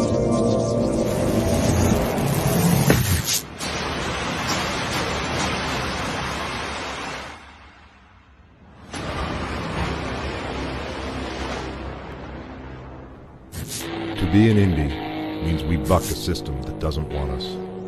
To be a fringe filmmaker means we don't do it for them. We do it for ourselves. To be an outlaw on the fringe means we'll die before we fail. Be an outlaw.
That wasn't supposed to happen. I wasn't.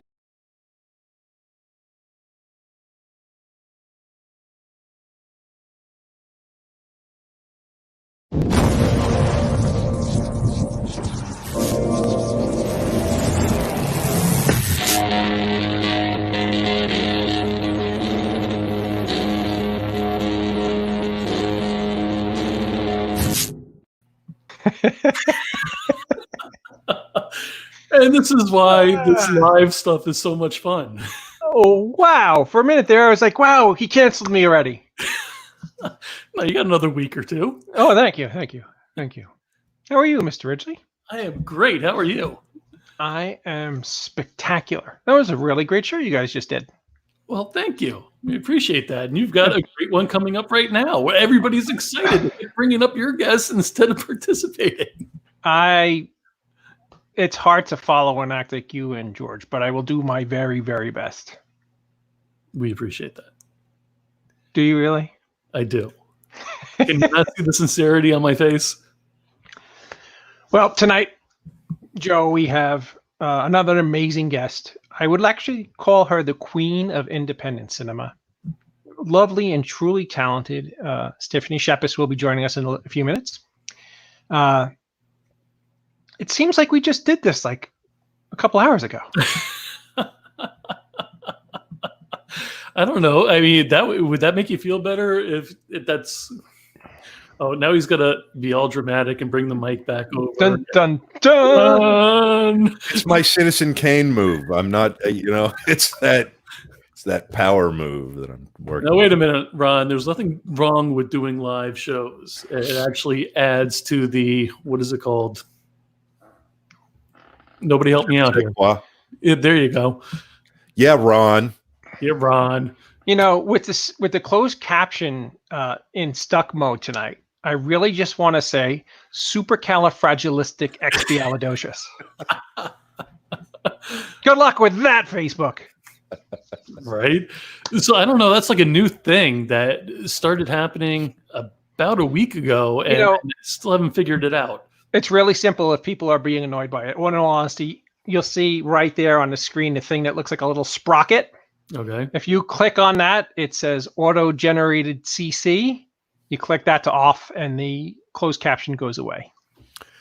I actually turned that on during a meeting I had, a video conference meeting I had earlier today. In Google Hangouts, there's a closed caption option, and you can click that on.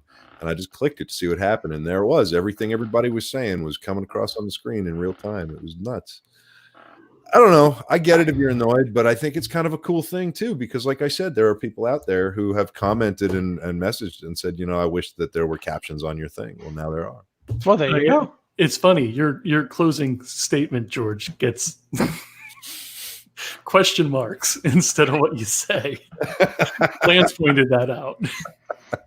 Now I see everybody's going crazy for us to have the beautiful and talented Tiffany Shepis on. Yeah. But we just need a few minutes for my silly jargon. Absolutely. Last week, it was 2 days ago. 2 days ago, when we had the lovely and talented Zach Galligan from Gremlins on, I started a new bit I want to do for the show, suggesting films that everybody should watch or catch up on during this terrible pandemic quarantine time. And I have two suggestions today. Apparently, because I'm an old fart, everything I apparently love is from the 80s. So go out and grab After Hours. Did you guys see this movie? I love that movie. It's one of my favorite movies of all time. Sorry, hit the wrong button again. It stars Griffin Dunne, who was David Norton's pal in The American Werewolf in London, the guy who gets all eaten up and keeps coming back to visit him as he's dead. Griffin Dunne is a guy who goes out to the village in the early 80s to meet a girl and literally gets trapped in a whole bunch of crazy scenarios in a very hip early 1980s Greenwich Village. Really, really cool movie.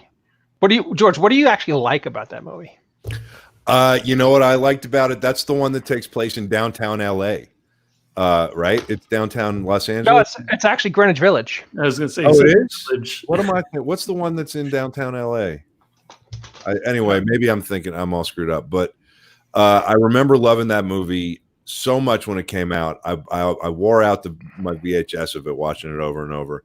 I loved the nightlife. I loved the way that the 80s portrayed the after hours life. I mean, and it wasn't, that movie was sort of the culmination of it, right? We'd seen glimpses of it in movies of the time that would show a clip of a street gang here, or a clip of something weird over there, or a cabbie over here. But that movie made it a whole culture. It made the nightlife a culture. Absolutely. And it had Cheech and Chong in it in a very, very bizarre role. And it was just a great, great movie. If you guys have a chance to watch anything while you're quarantined, check out After Hours. Now, I have one other film. This is a much more mainstream film than After Hours, but it's one of this artist's more forgotten films. It's Rutger Hauer and Sylvester Stallone in 1981's Nighthawks. Very, very bizarre role. And it was just a great, great movie. If you guys have a chance to watch anything while you're quarantined, check out After Hours. It's not me. My speakers are off. This is a much more mainstream. What's happening? I don't know. I'm turning Tiffany and Scott's off. I would almost think that Scott's the culprit, but I love Scott too much. No, my apologies. You know what I was thinking about was you know what movie I loved was do you remember Miracle Mile? Oh yes, with Anthony Edwards, right? It was a post-apocalyptic movie, as I recall. Yeah, but that was the downtown LA movie that I was thinking. Yeah, that's Ron actually said, George, are you thinking of Mile? Yeah, that's weird. Yes, I was thinking of Miracle Mile. I love that movie. And what made Nighthawks so cool, it was like the very, very first, I guess the French Connection was well before it, but it was one of those very, very first really down and grungy cop action movies and very rarely does a film capture the actual essence and feeling of New York City like Nighthawks did. Joe, I have a question for you, my friend. Sure. And Stallone and Dre, yes, and his wife at the end was the great $6 Million woman. I can't remember what her name was. Lindsay Wagner. Lindsay Wagner. Joe, yes. Before I bring the lovely and talented Miss Shepis out, would you by any chance have my trailer available? You got to be more specific. You have so many. For Quarantined. That I believe I do. Let me know when you would like me to play it. I will set it up right now. Ladies and gentlemen, I have had reached out to everybody virally about a film I'm making about the current state we're living in, about all the trials and tribulations we're all going through. It's absolutely wonderful so far. I'm amazed at the things that you guys are sending me. And it's actually coming down to an end now. So if you actually want to be a part of this historic film, please reach out to me immediately. I am me, and I will send you a link for a Dropbox. And Joe, if you wouldn't mind, please just play the quick 30-second teaser. For me, as I'm sure for everyone, is the not knowing how long it's going to be, not knowing, are you next? Is a loved one next? I don't know when I can even just hug another human being right now. But just seeing your wife go by ambulance to the hospital, first time I read it, call 911.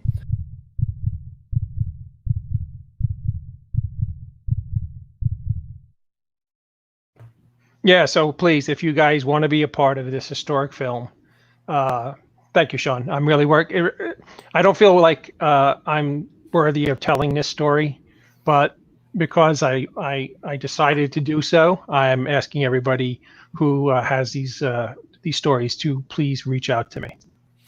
Well, and that's what I love about the way that if you don't mind, what I love about the way you're making this movie, David, is that you're simply molding a perspective on a story that's telling itself, the way you've chosen to tell this. So, and I think that you've got a really beautiful perspective and a really neat, awesome way of looking at the world.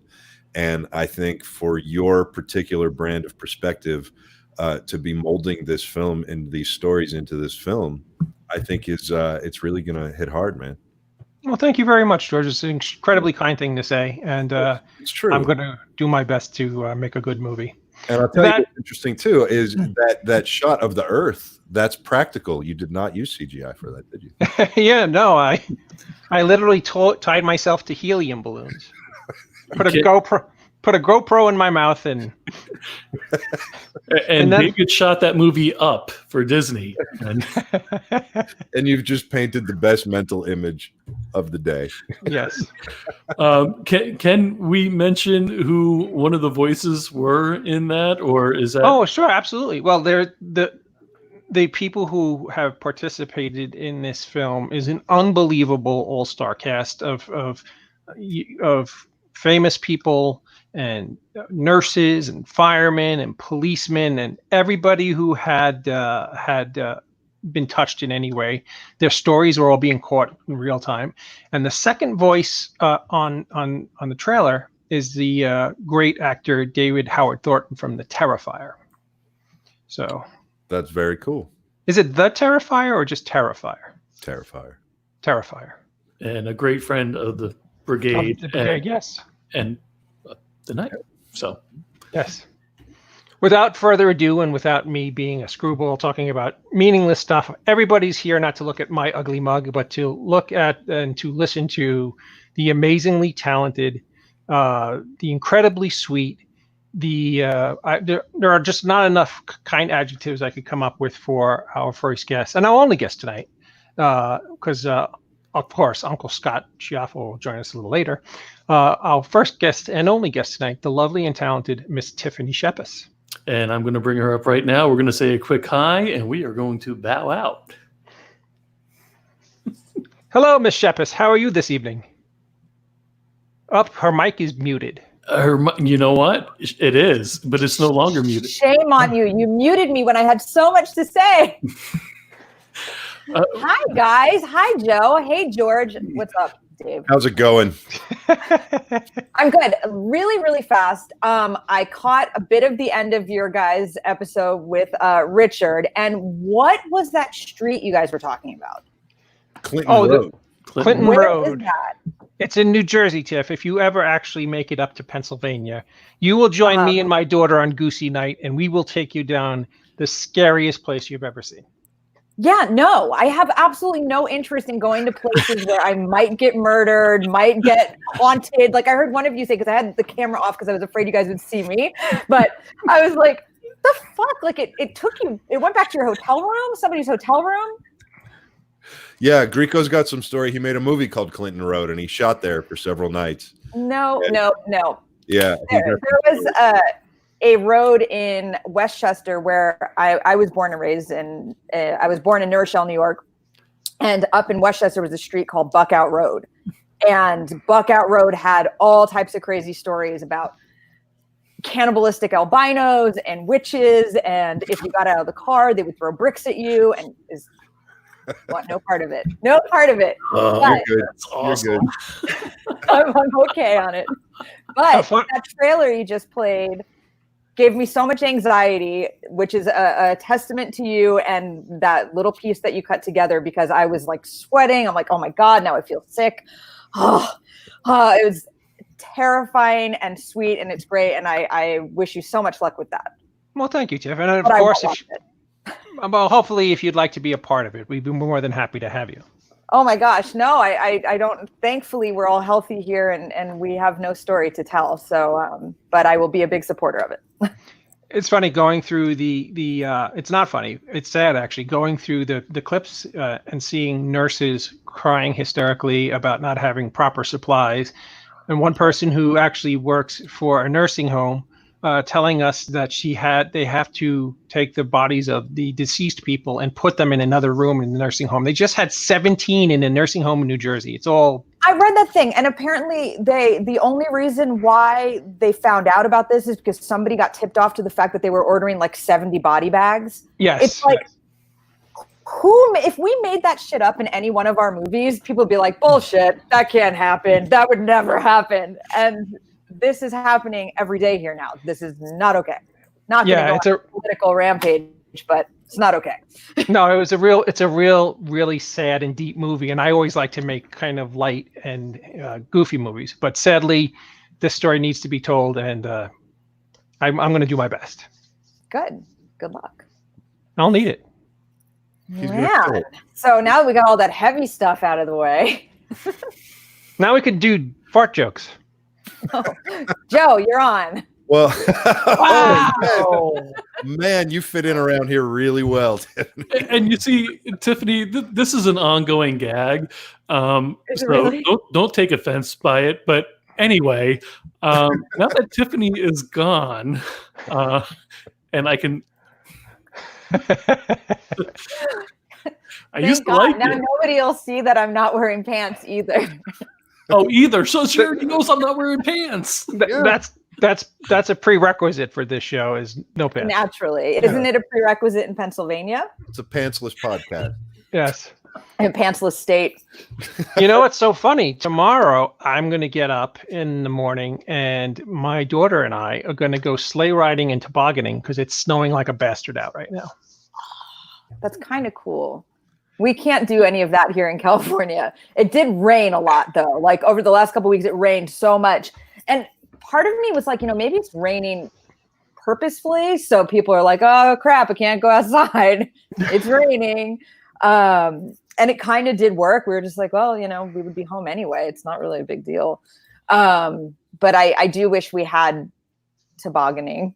Tobogganing. Do people really do that? Yes, us Pennsylvanians do all kinds of weird shit.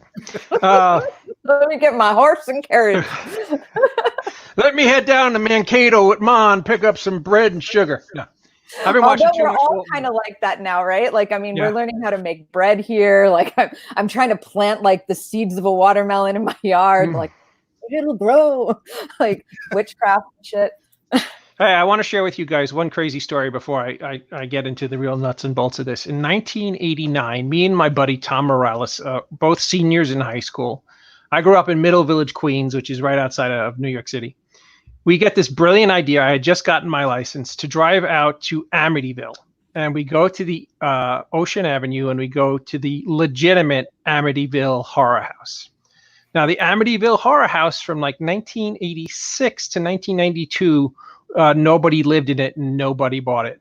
But me being the rocket scientist that I am, on Halloween night in 89, me and my buddy Tom Morales drove all the way out there with two cases of Schlitz ice. We broke in through the basement window, one of those little chalice window, and spent the night in the Amityville Horror House. That is very cool. Don't tell me that's not. We sat in there and listened to Huey Lewis and the news records so if there's anything demonic or possessed in there, it got the hell out of there. It's like, what, fucking Huey Lewis, So that's bananas. It's something I probably would have done back then too, but right now, there is zero part of me that wants to bring some crazy angry spirit home with me. Like, none. Well, you know what's the coolest thing about that house, Tiff? It's in a neighborhood where the houses go for anywhere between $2 and $3 million on that main strip.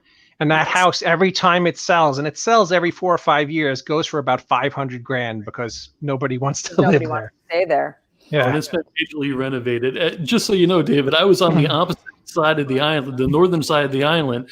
I grew up on Huntington Harbor, so it was a very short drive, and Halloween were.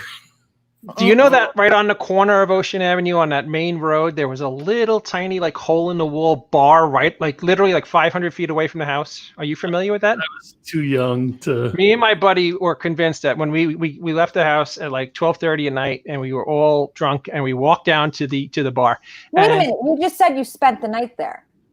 No, we left to go out and come back. Bullshit on this story. No. We left and came back. We actually went out to get something called combos. I don't know if you're old enough to remember those. Oh, the stuffed pretzels. Yeah. We went out to get combos because we were drinking heavily. We didn't plan this out as far as nutritionally all that well. and we walked to the corner where this bar was, and it looked like there was a guy playing in there, and it looked like Jim Morrison. It was the freakiest freaking thing ever. I think that we need to do a movie where we go to that house and we open the gates of hell, and the only thing that will close it is Huey Lewis.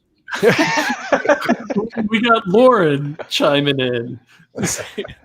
What's up, Lauren? Go ahead, David. It says, David, make a documentary on staying in the house. Sadly, it'd be a very short film because all it was two assholes getting drunk and listening to Huey Lewis and the Traveling Wilburys, oddly enough. And not just Schlitz, the classy Schlitz Ice. It was the only one that you could get for like $2.99 a gallon at the time. What is Schlitz Ice? Schlitz Ice was the cheapest beer, Tiff. It was one step above water with lemon and 2 steps below cold urine.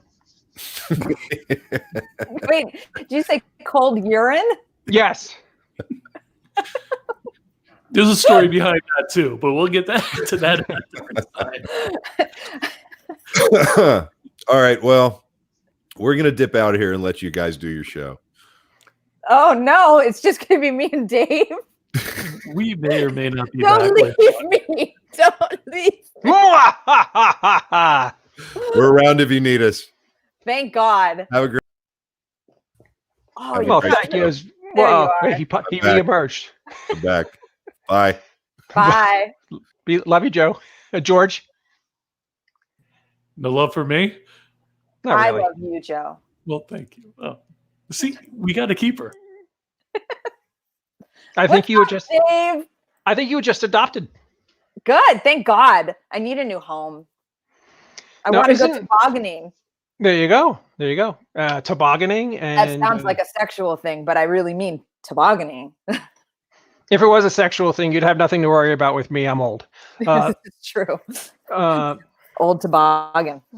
It's not very nice of you to so readily agree. So now this is where we get serious. Let's breathe through our eyes for a moment. Should we meditate? Should we do a Romero Pictures end of the night meditation? Yes. This is the whole rest of the show. We do nothing. Elena just said that you belong to us now. So one of us. Thank you, Elena. Yes. So, you, all kidding aside, I did call him old Sean. Yes, I did. Yeah, she did. You know, there was a time I actually liked Tiffany a long time ago. About 15 minutes ago. 20 minutes ago, everything was great. I think it's a fair thing to say that you are one of the queens of independent cinema. So tell us a little bit how you got, how many titles do you have? Like 200 titles? Oh my gosh. I don't know. There probably is close to 200, but I've said this before and I always used to say it as a joke, but it's actually true. There's so many, but if you kind of just whittle your way through and find the handful of good ones, I've probably only made like 8 movies and the rest are just thrown together pieces of, I'm not sure. Cinematic garbage. You're being entirely too tough on yourself because a lot of your films. A lot of mine are really fun, but no, there's been a lot. There's a lot of stuff that I was in for a split second that I guess you can add to an IMDb list. But yeah, there's been a lot. It's been a long career and it's been a lot of fun. I have I will occasionally at conventions have people bring up something to me and I actually can't remember. I'm like, holy crap, I've made a lot of movies. Now we have a big fan of the Indie Brigade name, Jack Hunter, and he Jack Hunter. Oh, Jack Hunter's the coolest. He wrote to me earlier and he begged me to ask you, if you will send him an autograph, and Okay. B, he said that he hopes to someday work with you. Jack. Oh, there it is. There's Jack Hunter. Don't forget to ask your question. He asked it, Jack. I will 100% send you an autograph with the stamps that I bought to support our local postal service. So you should do that too. So send me over your address. I will get that out to you. And I want to work with you too. I don't know what you do. I hope it's something cool, but we should make it someday, somehow. You know, it's funny. I know a lot of filmmakers who have worked with Tiffany, and all kidding aside, if you're a filmmaker and you want somebody who's extremely professional and extremely talented and just a ball to have on a set, it's definitely Miss Shepis here. Tiff, I want to bring up a specific. I want to bring up a specific film of yours, and I'm actually, and I'm not blowing smoke up your ass because if I didn't like something, I would tell you because that's the way we get better at stuff. I think it's a hidden gem, and I'm not even sure you are going to be particularly fond of this movie, but maybe you are. I thought New Terminal Hotel was a really, really cool little chiller horror flick. I agree with you. I really liked New Terminal Hotel a lot. It was shot in Pennsylvania. Mm-hmm. And it was me and Stephen Jeffries and a bunch of other cool actors. Corey Haim did a little cameo for us. And it's dark and it's weird and it's shot really beautifully and in this kind of interesting style. And kind of a weird little history of this film. Like I won't give it away because we're all in quarantine. So like you were talking about quarantine movies, try to find Go that check one. it. It's absolutely a really good movie. I wouldn't say it's a lot of fun because I don't think it's a fun movie. It's just dark and weird. And it's also very realistic in some ways. Like the way my character's an agent, right? And she finds out. I'll give too much away, but anyway, she's very agency, and to me, it's very real. And anyway, where we shot that, it was kind of like a half hotel, half apartments at this point. And they decided, because they thought it was so cool that we shot there, that they were going to leave the bottom basement sets. Oh, Ezra Buzzington's in it too, and he's so good.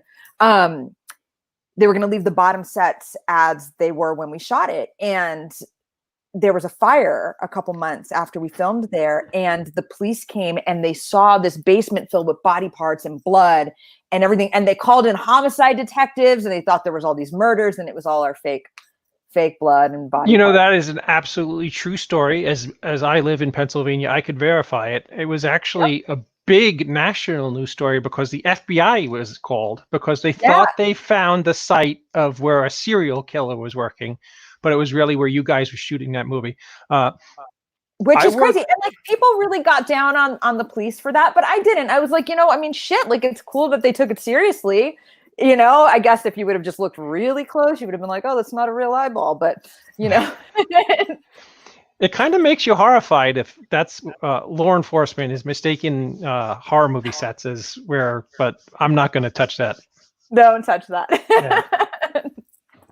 But thank you. I as well like that movie a lot. And it didn't get as much love as it should have. And I thought it really should have played better at festivals, but he just kind of didn't get it out there at the right time. And it kind of just skated through. But the people that have found it really dig it. So it did have a second life. It looked like they repackaged it and put it in like big box stores. About 3 years after its release, as I recall, under a different title. Yeah, it did. And it did have a different title, which I can't remember what it was. Maybe it wasn't even... Hotel was there. I don't remember. Well, I think New Terminal Hotel was the original title. You got me. Yeah. We'll look it up later. And I'll write into you tomorrow.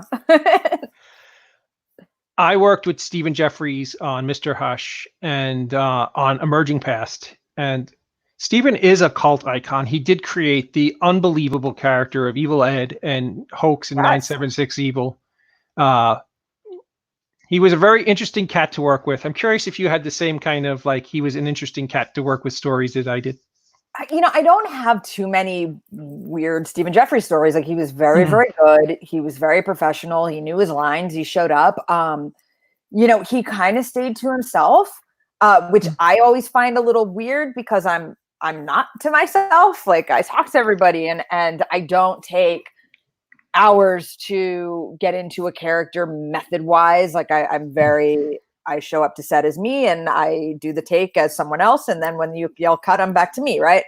But I certainly respect anybody else's way they work. And he was kind of just chill and to himself and he would kind of stay in his room. And there was a couple of weird stories, I think, where Like he wouldn't come out of the room for a couple days maybe, and was like, I'm not shooting right now and I don't feel like shooting. And if I'm remembering right, but I don't think it ever really bothered anybody. We were like, all right, well, we have other scenes to shoot.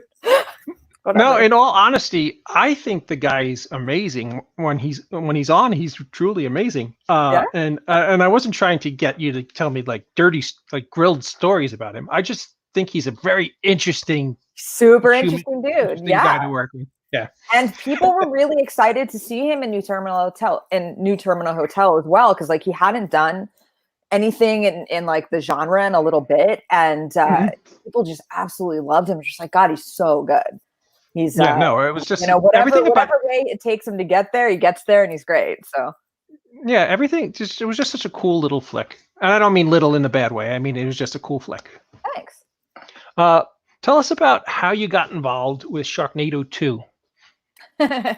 Well, years earlier, I mean, like anyone that's ever lived in LA is familiar with all the same people, right?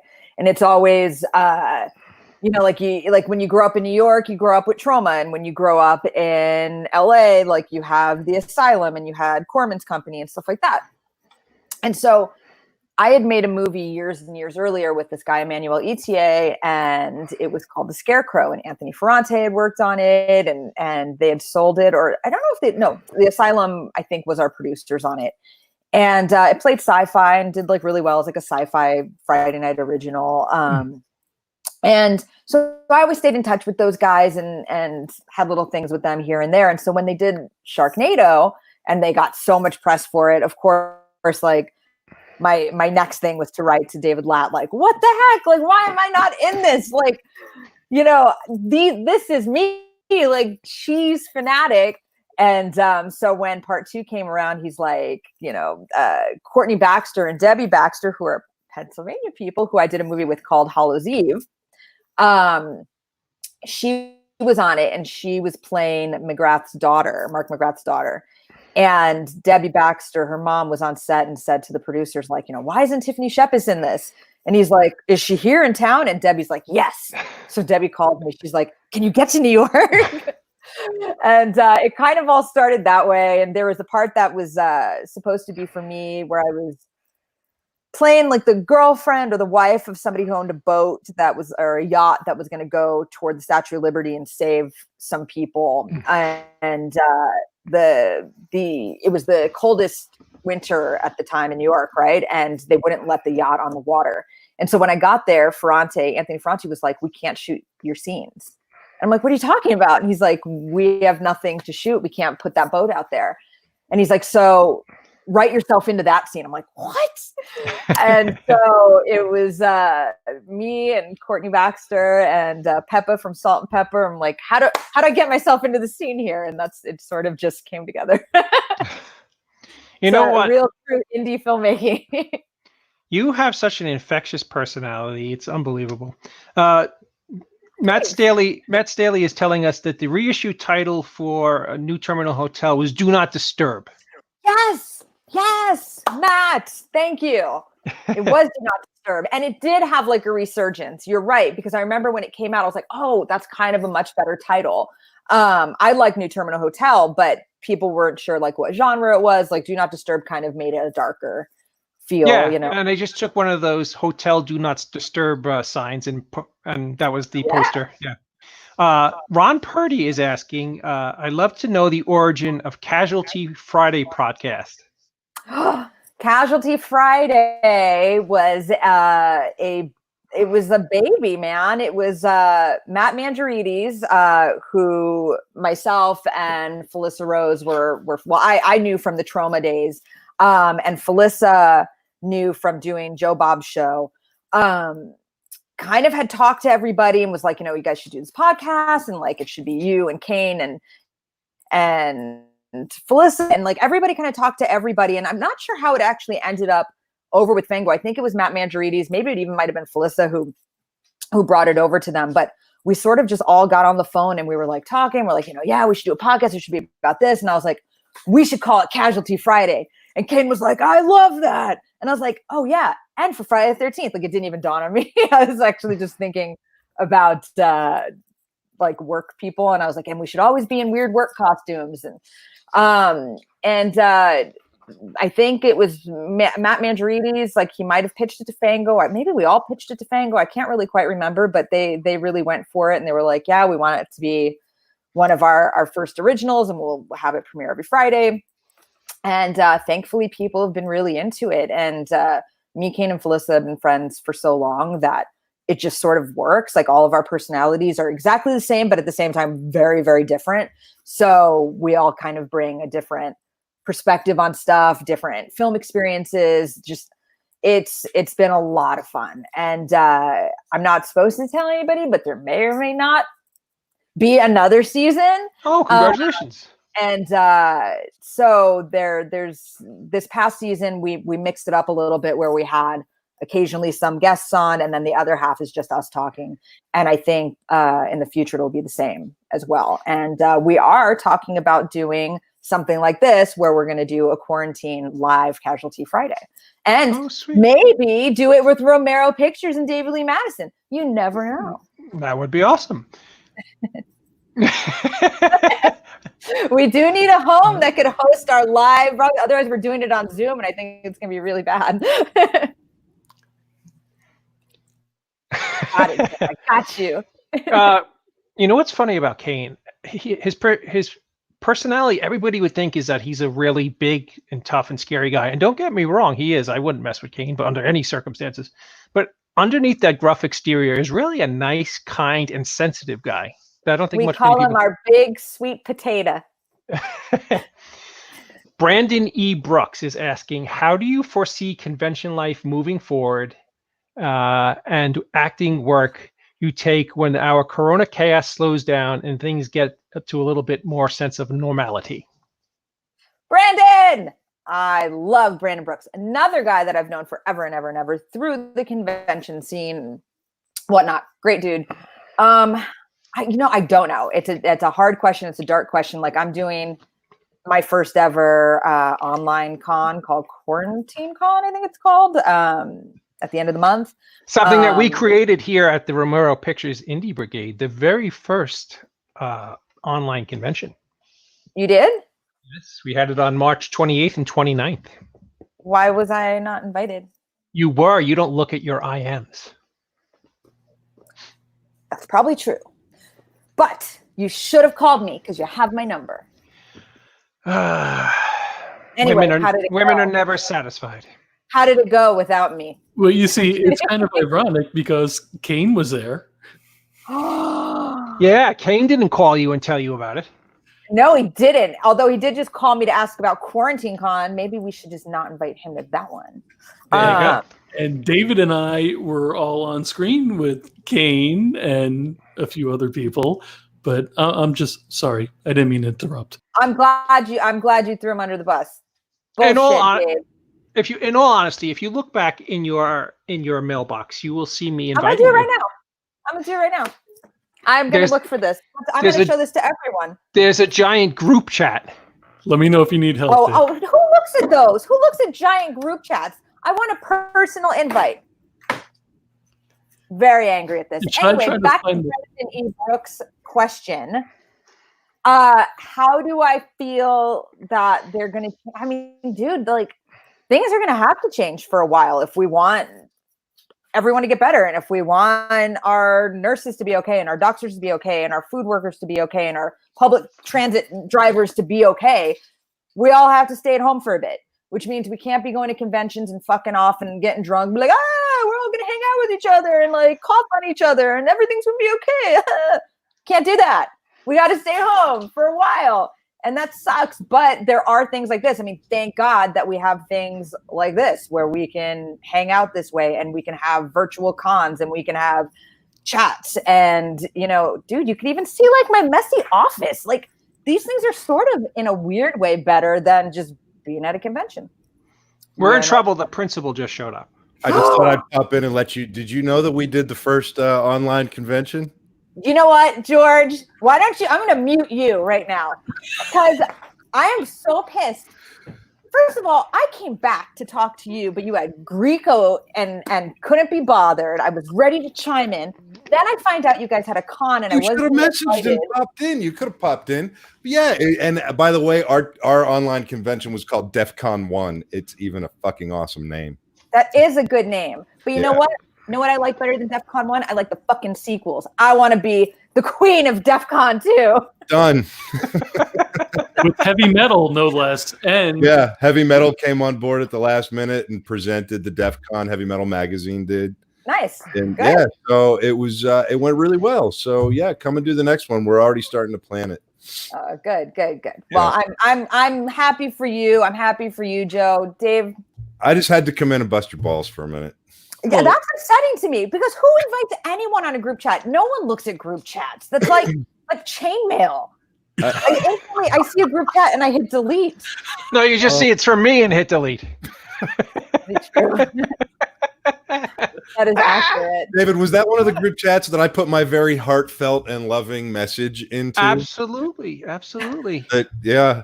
And that's how we, it's oddly enough how we got a bunch of other guests too. Yeah, and I poured my soul into this message. I'm glad that you guys found the people that had nothing better to do than scroll through those giant Instagram chats. No. I've been busy. Don't go there. Don't go there. There's some pretty big people that were there. Well, and they're so big, they're not listening to this right now, so it's okay. That's right. Listen to her. She knows how to dish it out. You know who's a big fan of this show, Tiff? Who? Jon Favreau. I like Jon Favreau. Yes, he went to Queens College with me. Did he come to DEF CON 1? No. He's gone to absolutely no convention on anywhere. He would have, though, if he saw that chainmail. Yes. Exactly. He probably would have at least read my heartfelt message. He's like, another Madison chainmail, delete. All these chainmails. I really would have gone. Had I saw a message, I literally don't even think I opened it. It was like I didn't have any typos. It was nice. As a matter, I actually didn't even look at it, though. Now I'm really wondering if I was on that message. I don't think I was, guys. No, you were. You were. No. Here's the funny thing. George and I. Madison. That's not under the Dave Madison section. It's under the group section. What was it? What did I say? What did I call it? The Dave Madison. What do you have? The Dewey Decimal System in your. Oh, wait. It was called Con for the Homebound. Con for what? Yes, it was. Yep. Con for the Homebound. Oh, there is one with a bunch of thumbs ups.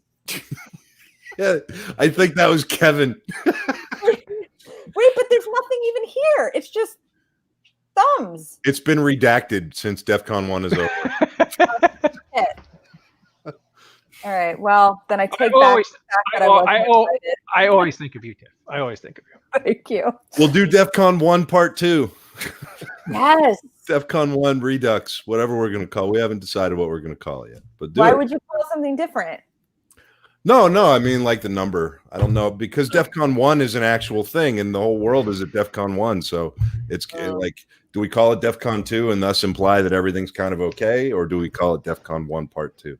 Anyway, Please don't don't let David friggin' make the title for group chats anymore. No. No, it should just say, please open this. This isn't stupid, is what the title should be. I'm going to make that the default subject of every email I ever send. Yes. Please read. Sorry, Well, I just I'm glad you came back, George. I just put the thinner curse on all of you. Seriously? Thank you. Oh, man. All right. I'm out of here again. So have a great rest of your show. Mr. Ridgely. Oh, that was quick.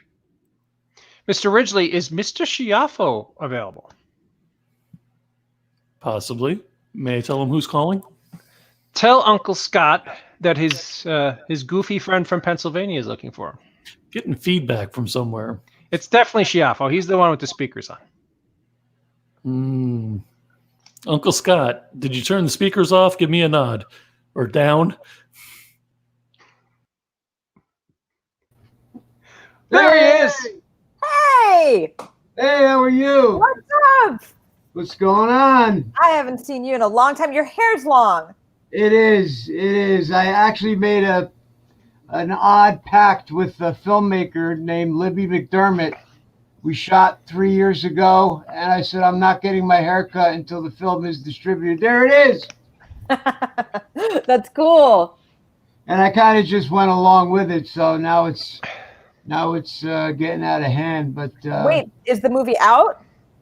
It was actually just released like 2 weeks ago. David's in it as well.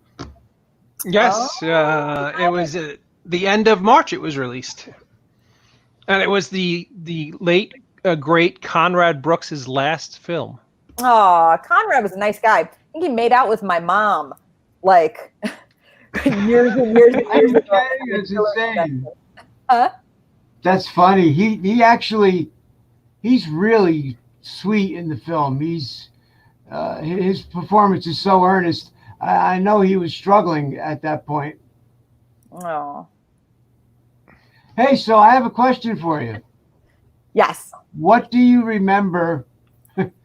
Not that you wouldn't remember. It wasn't that long ago. We almost worked on a film together for a director named Chris Etheridge and a screenwriter named Stacy Palmer, Morningside Monster. Yeah.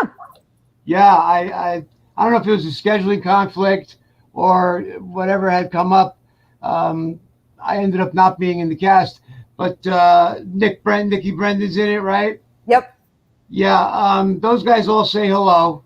I really, really liked working on that movie, and I wish that you would have been in it. Yeah, me too. That sucks. But, do you know I what don't you're remember. supposed to be? It was a real rogue character that was only in it for 1 or 2 scenes, maybe, or 2 or 3 scenes. He's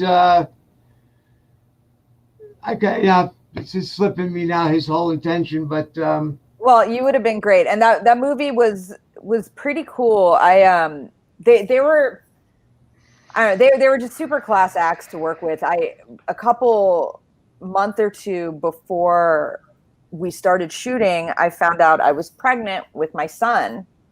Oh. And I called Chris, and because like we had, a lot of issues with pregnancies in the past, I was very, very careful. And like, I knew I was playing a cop in that movie, and I had all these kind of not big stunts, but little stunts. And I was like, you're going to have to recast me. I totally understand it. It's totally okay, but I'm pregnant and I won't be able to like throw myself around and put myself into it like I generally would. And they were just like, absolutely not. We will totally work around it. And they were just really wonderful. And I love the way that little movie came out. It's a lot of fun. It's kind of weird. It's not particularly like a hardcore horror film. It's just a little kind of like a thriller, I guess. Yeah, I would agree. It's more like a thriller. And I also agree. It is a well-crafted indie. Yeah, it's a cool little movie. Nicholas Brendan's really good in it. Yeah, I mean, everybody in that movie like showed up and did a great job. So it's like there's not like one weak performance in it where you're like, oh, just another indie B movie. Like everybody brought their A game, and a lot of their actors out there are like big working actors, in the Atlanta scene, which was really cool. It's always fun to work with people like you guys like that work all the time and put everything into their craft and to their project, no matter what the budget is or who else is involved, right? Absolutely. It just makes you bring your game so much more. Now you are a Jersey girl originally, right? No. Everyone thinks I'm from New Jersey because of the trauma connection, but New York. So close. New York. Okay. You are East Coast, though. Yes. Yeah, then I should have had that personal invite to DEF CON 1, guys. Personal invite. Dale and Tiffany, in your defense as well, I got that monstrous multi-person message, and I myself am not the biggest fan of those, only because if you miss a handful of, all of a sudden you're way down in the conversation, you got to backtrack. And I know I have a couple of actor friends who really prefer to just speak one-on-one with that kind of stuff.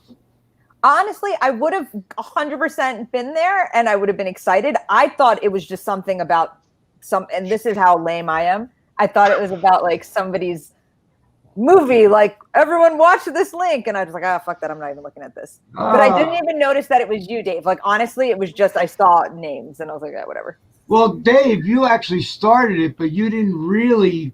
I think it was more George who was doing a lot of the talking. Well, actually, George and I, because George actually is the genius behind. He actually is the very first person who created an online convention, and he actually deserves all the credit. It's really the truth.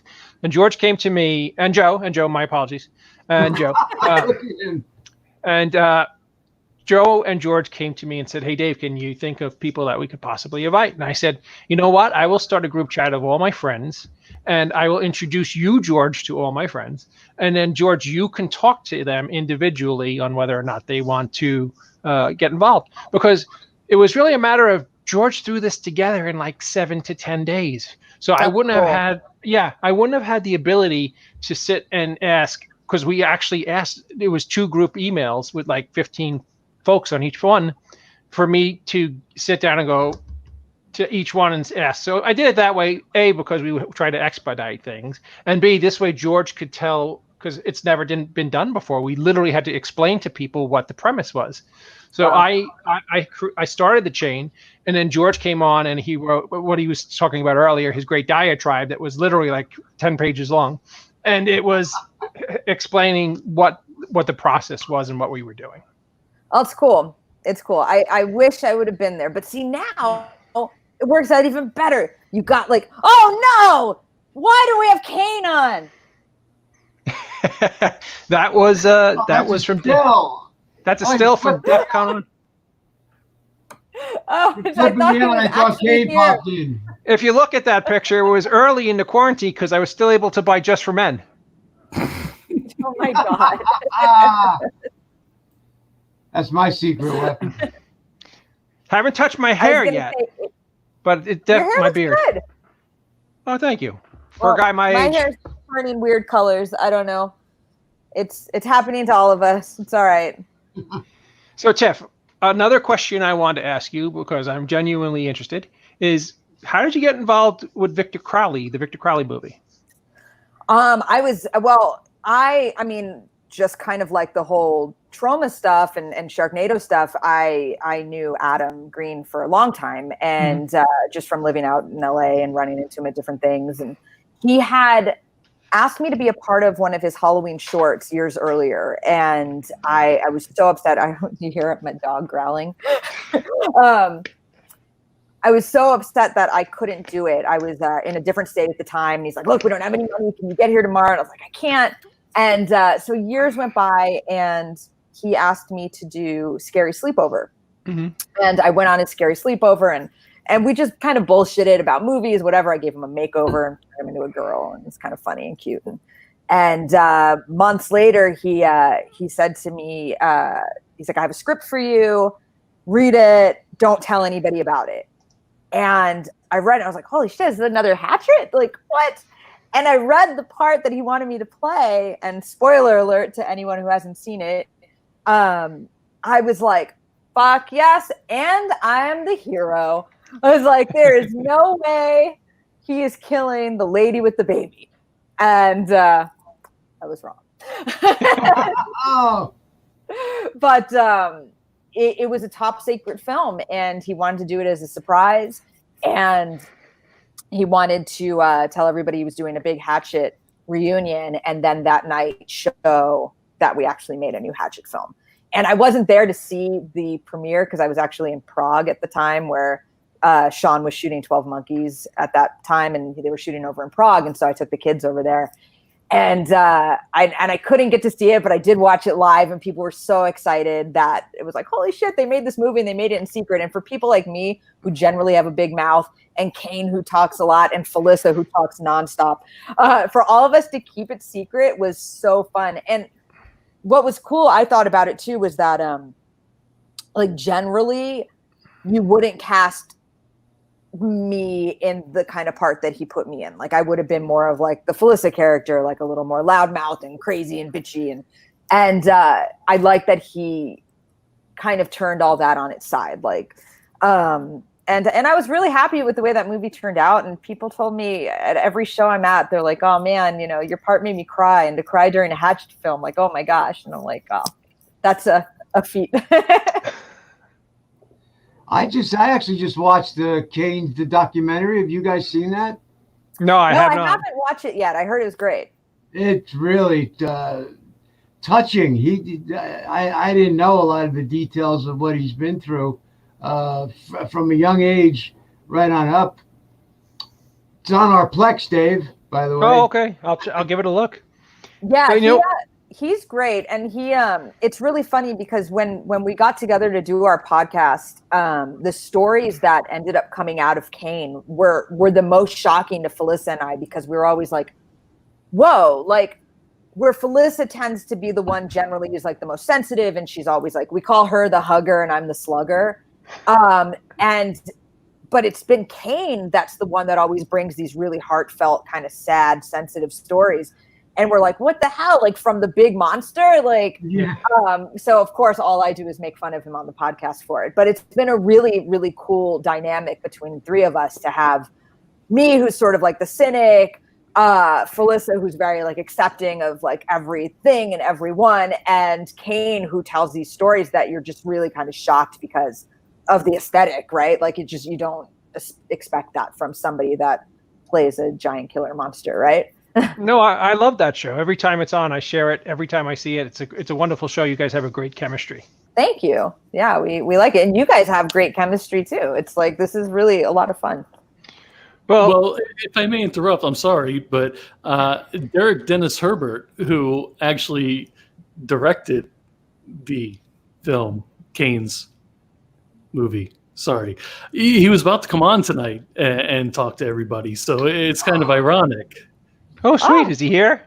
He is not. He is not right now. He so was what the hell did you bother me for? Well, I just got canceled.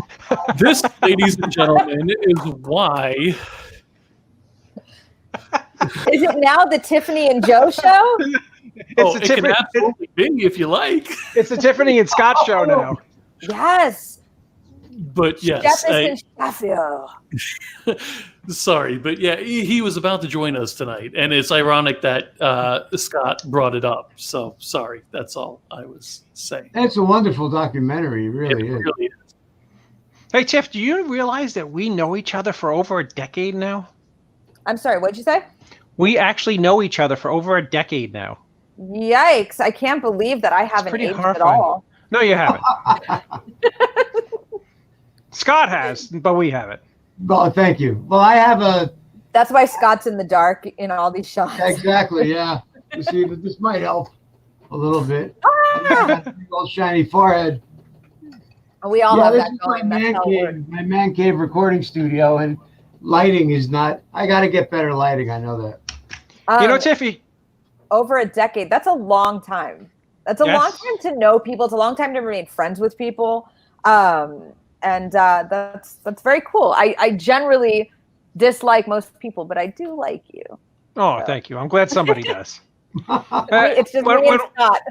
When we met in 2010, you did my con in Matamoros, Pennsylvania, and we had met before that. There was an actress who was known for television, if you recall, and it was a crazed fan who flew in from Italy. This is my favorite story. My favorite story. I told it on Casualty Friday. But I don't think you know the whole entire story. That person, a year and a half after that show, was arrested on that star's property with a handgun in his gym bag.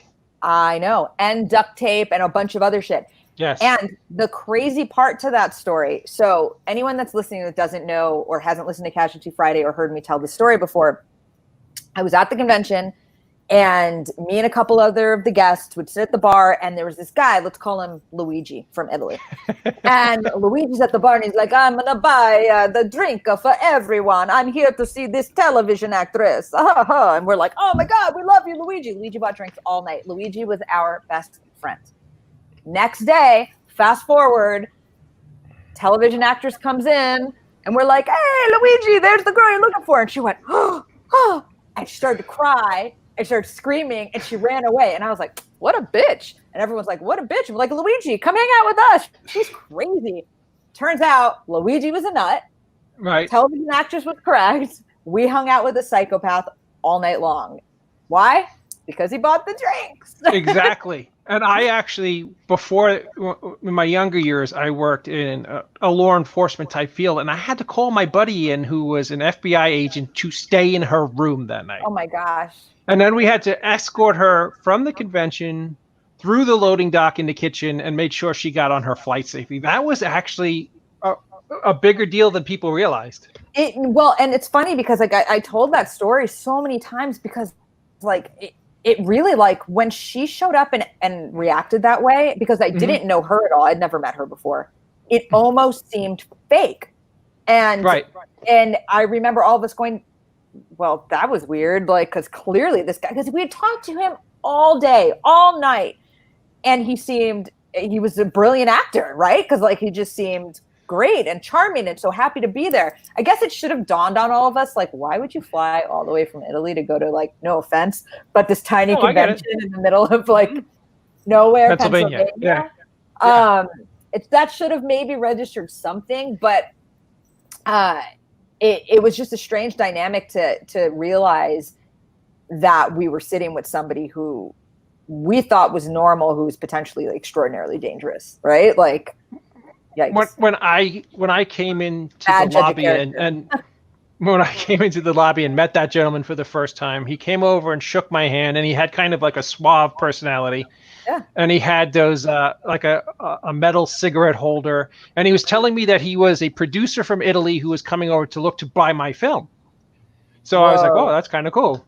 Yeah. This was at. I'm sorry. This was at one of your Hush weekends. This is the Mr. Hush Weekend of Fear, the very first one in 2010. Wow. And someone pointed out to me after the fact that he also started telling us stuff about math, like that he would. And I watched some documentary years later about like psychopaths, and that like often they're obsessed with like math problems and like that part of the brain, like figuring out codes and things like that. And I remember him telling us that he had some issue with a contractor and that he was trying to figure out all these mathematical problems, and it was really strange, but we were still like, whatever, it's just Luigi from Italy. So yeah, hindsight, there were some signs, but I mean, thank God he didn't hurt her. Thank God he didn't hurt us. Right. No, I was talking to her to make sure she got home all right, and we became kind of friendly.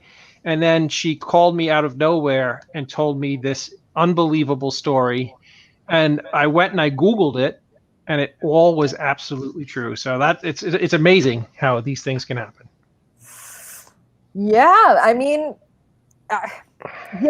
here's the thing. It's like people ask me all the time, like friends of ours that aren't in the genre, and they're like, oh my God, isn't it weird that you hang out with like horror people? And like the truth is, it's like what would you guys say? 98% of every single person we meet is pretty amazing. Like they're cool, they're into the same stuff we're into, they're into movies and art and cinema, and they're inclusive, and they're not judgy, and they're not dicks. But there's 2%.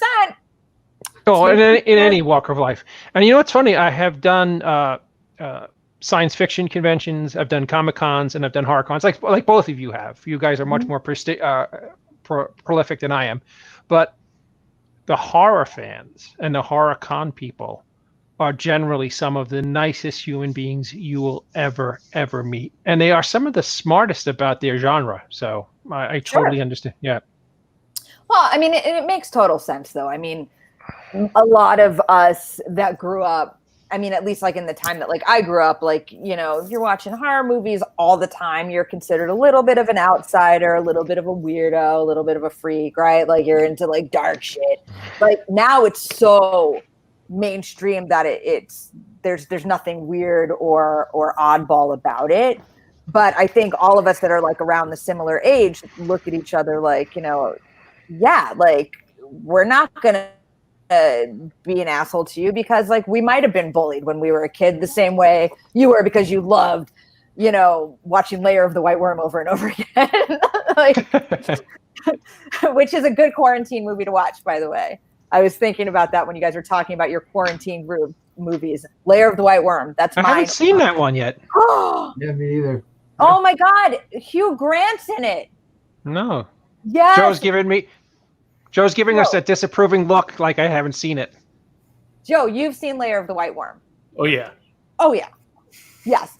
It's great. It's so weird and bad and sexy, but not. You just have to watch it. And my second quarantine movie, which we watched the other night, complete opposite of Lair of the White Worm, The Great Outdoors. Oh, is that the John Candy? Yeah, the comedy, right? Oh. Yes. Dan Aykroyd? Yes. John Candy. It's hard not to love those guys. Did you guys ever see... Sorry, Joe. No, I forgot who was in it. John Candy. I thought it was Dan Aykroyd. It was Dan Aykroyd. Right. Yeah, Dan Aykroyd's like the major douchebag, rich one who's like, we can't have hot dogs. We have to have lobster. And it's totally trash talking John Candy in front of his kids. It's so good. Oh, we got to keep her. And Dan Aykroyd has these creepy, redheaded twin daughters that don't talk the entire movie until the end when they get trapped in a bear cave. It's great. White Worm is terrible greatness. Okay. Yes, Brandon Brooks. Brandon. Hey, have you guys seen the movie Spellbinder? Rick Rozovich. No. Okay. So then I don't know what the hell I'm talking about. Good one, Dave. Did you see Roxanne? Yes. Who hasn't seen Roxanne? I don't know. I just wanted to pull some crazy shit out of my hat that both of you seen, so you don't look at me like I'm a moron. Is Steve Martin Roxanne? Yeah. Yeah. Come on, Roxanne. Joe. You like Roxanne. Well, it was Steve Martin and what the hell? I'm sorry. Daryl Hannah. Yeah, from Splash. Yes. Okay. From Splash? Is that what you said? Yeah. Clan of the Cave Bear. Clan of the Cave Bear or something like that. She was in. And now you're all looking at me like I'm stupid. I have a very specific reason for hating the movie Splash. Splash, they named the character, Daryl Hannah's character, Madison, because of Madison Avenue. And before that, normal thinking people all realized that the name Madison was a last name. And then after that movie, every maniac on the planet named their daughter Madison. They ruined my last name, and I will never forgive. You should have named your daughter Madison. Madison. Yeah. David, they didn't ruin it for you. Going back to my great heritage, the fourth president of the United States, James Madison, who's a distant relation of mine. Really? Yeah. Wow. Is that true? It's 100% true. I found it on Wikipedia. On Wikipedia. No, what's that? That big thing that people go back and look at where you pay to find out about your past. You did not. There is no presidential 23andMe. No, not Ancestry.com. Ancestry.com. Thank you, my friend Joe. Wait, that's why we keep Joe around, because he actually completes the thoughts of us empty-headed people. No, Ancestry.com, isn't that that's the Mormon one, isn't it? Where they baptize you if you sign up for it. It's true. I'm totally serious. I'm going to be baptized if I join. No, it's actually, he's right. It is called Ancestry.com, where you put your information in and you pay them, and they go through thousands and thousands and thousands of records and literally go back to your earliest family members. And George C. Romero is saying regression therapy. Which is what? I have no idea. I love George. He's the boss, so I will just say whatever the hell he puts on the bottom there. If he said cats like to drink lemonade, I'd be like, cats like to drink lemonade. Speaking of cats, did you guys see Don't F with Cats? I have no idea what that is. No. Holy shit. Yeah, Turn don't it fuck off with cats. right now and watch that. Like, I'm not kidding you. It is horrific and crazy, and you will walk away as movie lovers. You guys will walk away like, holy crap! I never knew crazy until I watched this documentary. It's a Netflix. Where can I find that? Oh, Netflix. What is it called? Don't F with F with Cats. And first off, like, just here's a quick rundown of it. It's a dude who's legitimately hurting animals, right? Super bad. But and he's putting it on the internet, and these internet people see it, and they decide they're going to start a Facebook group to find this dude, and they track this motherfucker all across the world, not just the country. Find him. They tell the authorities, "Yo, I think this dude's going to kill somebody." They don't believe them, and guess what happens? But there's even a twist to that. Why he kills people is bananas. Guys, watch this and you will do a whole episode on this documentary. It is crazy. That's all. Now, is this better than that tiger thing that everybody's talking about? Yeah. I couldn't get through it. I couldn't get through that, the tiger thing. I just thought he was like trashy people. I was like, meh. Like trashy method. We're big animal lovers here, especially cats. So like anything that we're oversensitive to something that might be. So that cat thing, whatever it's called, the tiger thing, we stayed away from that. Well, the don't F with cats is hard subject matter, but the fact that they find this fool, you're going to love it. Because like they hunt this asshole down, and it is like extreme thoughts because like you know what he does and they talk about what he does to these animals, but they don't show you. So that's good. Yeah. They kind of pull away, but like there is hard subject matter with that. But what's going to entice you is a community of people coming together to find this fool, and they do. And you're like, what the heck? Like all of us sitting here right now could be helping do things like, you know, like they always say like, oh man, I wish I were a detective. I wish like you could be like, and that's kind of what's bananas about it. Well, yeah, they pick apart like his recordings and they're like, okay, well, that bedding is from this country and this is from. And there looks like there's a poster in the background, but it looks like it's in German. So maybe he's in Germany. Oh wait, I thought I heard that. It's so crazy. So crazy. So watch it. David, I wanted to also say earlier, After Hours. Oh, one of my all-time favorites. Did you see that movie, Tiff? That's how old I am. Yeah. No, that movie when he cover him in paper mache, and then they leave him outside on the.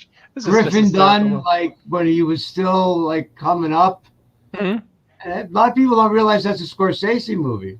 You know, it's funny for how good that movie is. It really doesn't have much of a legacy, and it's not something that people talk about very much. Right. Yeah. And again, like I said, I saw it in the theater, and it was just sublime, and the comedy was spot on, and the performances, and a really wonderful ensemble cast of folks. Great stuff. So, Scott, when you went to go see that, did you take a horse and carriage? Did you take your toboggan? Did you take your toboggan? I'm never going to live the toboggan thing down, am I? No. All I know is if I ever buy a house in your neighborhood, I better get to go tobogganing. Deal. Actually, you should gift me a toboggan as a housewarming gift. There you go. Done. If I was rich, I would gift you a house for moving to Pennsylvania. Dang, I wish Mr. Hush would have done better. I do too. Listen, I made $8 off of it. I'm happy. There you go. You can get me a plastic sled. What do they call the round ones? A disc. I can get you a disc. Saucer. Oh, a saucer. Yes. A saucer. A snow saucer. Oh. So, Mr. Schiaffo. Yes. I was going to say, am I the only one who use like trash bags occasionally to go down hills? And I am. Yes, absolutely. That's what they. When you live in Florida, you use trash bags to go down the hill. Well, Scott. Florida's out at the beaches right now. I know. The things that are going on right now on the news are more horrifying than anything any great horror writer or any great literary mind could come up with.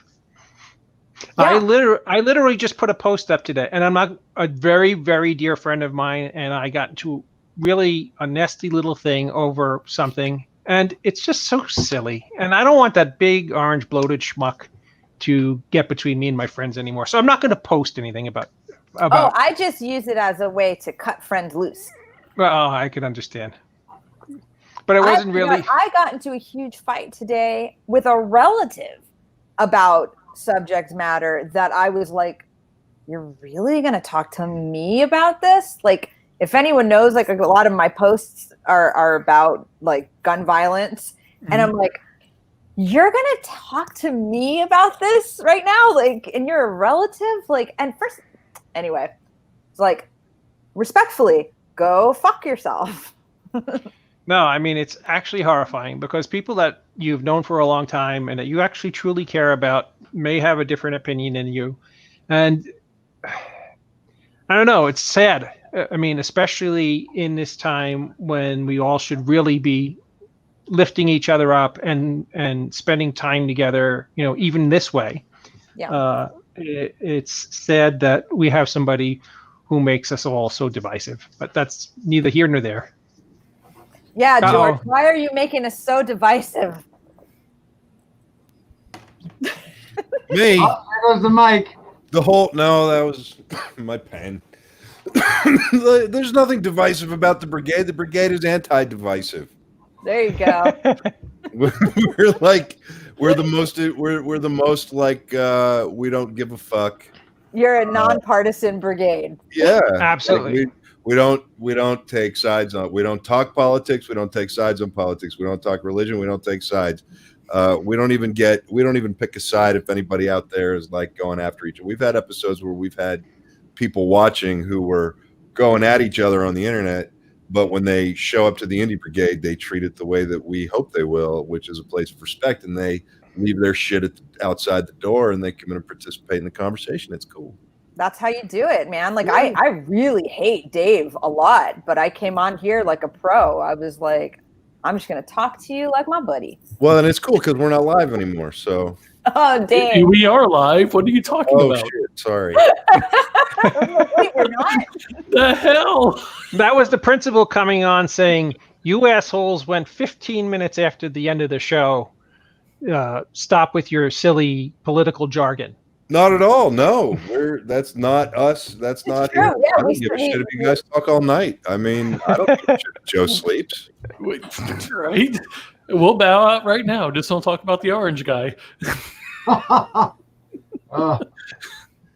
Brandon E. Brooks wanted to ask you about the Frankenstein syndrome. Love that movie. Frankenstein Syndrome. Ed Lauder is in it. Louis Mandylor is in it.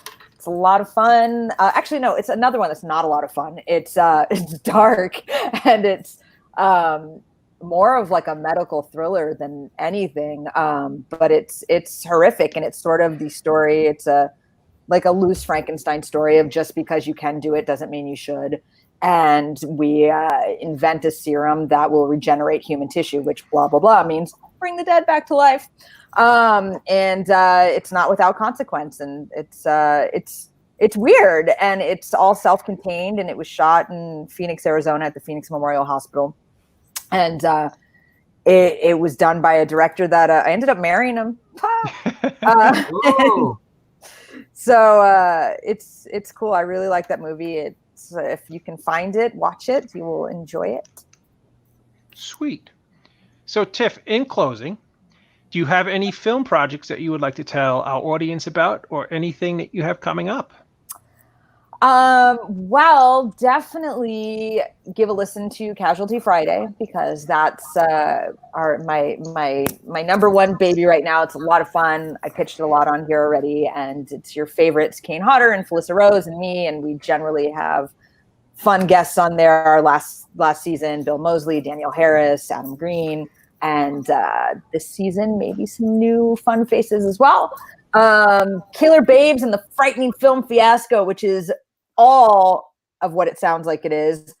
Fun, crazy, batshit horror film that was supposed to happen way back in November, which I had to cancel. And then it was supposed to happen this month and we had to cancel. So third time's the charm. This movie is going to be a lot of fun and lots of horror actors in it. Lots and lots and lots. Brett Mullen's directing it, and he's really rad. And I play a character named Huntress Harley, who has a reality show about hunting. So you should watch that. And other stuff, like just watch things. Like watch Texas Cotton, which me and George Hardy from Troll 2 and Victor Crowley and The Frankenstein Syndrome and New Terminal Hotel and, stuff. And just, I don't know. Thanks for listening to my bullshit. And where can our fans find you? Twitter, Instagram, and Facebook, all under my name, Tiffany Shepis. Sweet. Mr. And Schiaffo. at the DEF CON 1.2. 1.5. Yes. Mr. Schiaffo, do you have any other questions for the lovely Miss Shepis? No, I don't actually. I wanted to pass along the hellos and hope you're doing well from the Morningside Monster guys. They really are sweethearts. I've worked Stacy Palmer, who wrote that film. I worked on 2 other films that he wrote, and that she wrote. I'm sorry. Great people, just really great people. Yeah, thank you. And hello to all of the Morningside Monster family. They were really great. A lot of fun. Let's do something with them soon, me and you. Let's make that happen. I just saw something pop up on the screen that said Killer Kate is on Amazon Prime, maybe it said. Watch that, or wherever that is. On Amazon, yes. It is super fun. Very silly horror comedy. Definitely heavier on the comedy side of it. That's a good time, so give that a watch. And yes, Scott, we have to do something. Dave, we need to do something. George, Joe, we all need to make something. This is really cool that you guys are doing this, and I'm happy I was on here. Well, Tiffany, as always, thank you very, very much. I know we like to goof on each other, but in all honesty, I consider you a dear friend, and thank you very much for doing my show tonight. All the best, and I hope to talk to you soon. Thank you. Bye. So, Mr. Schiaffo. Yes, sir. Another end of the night into the books. Yes.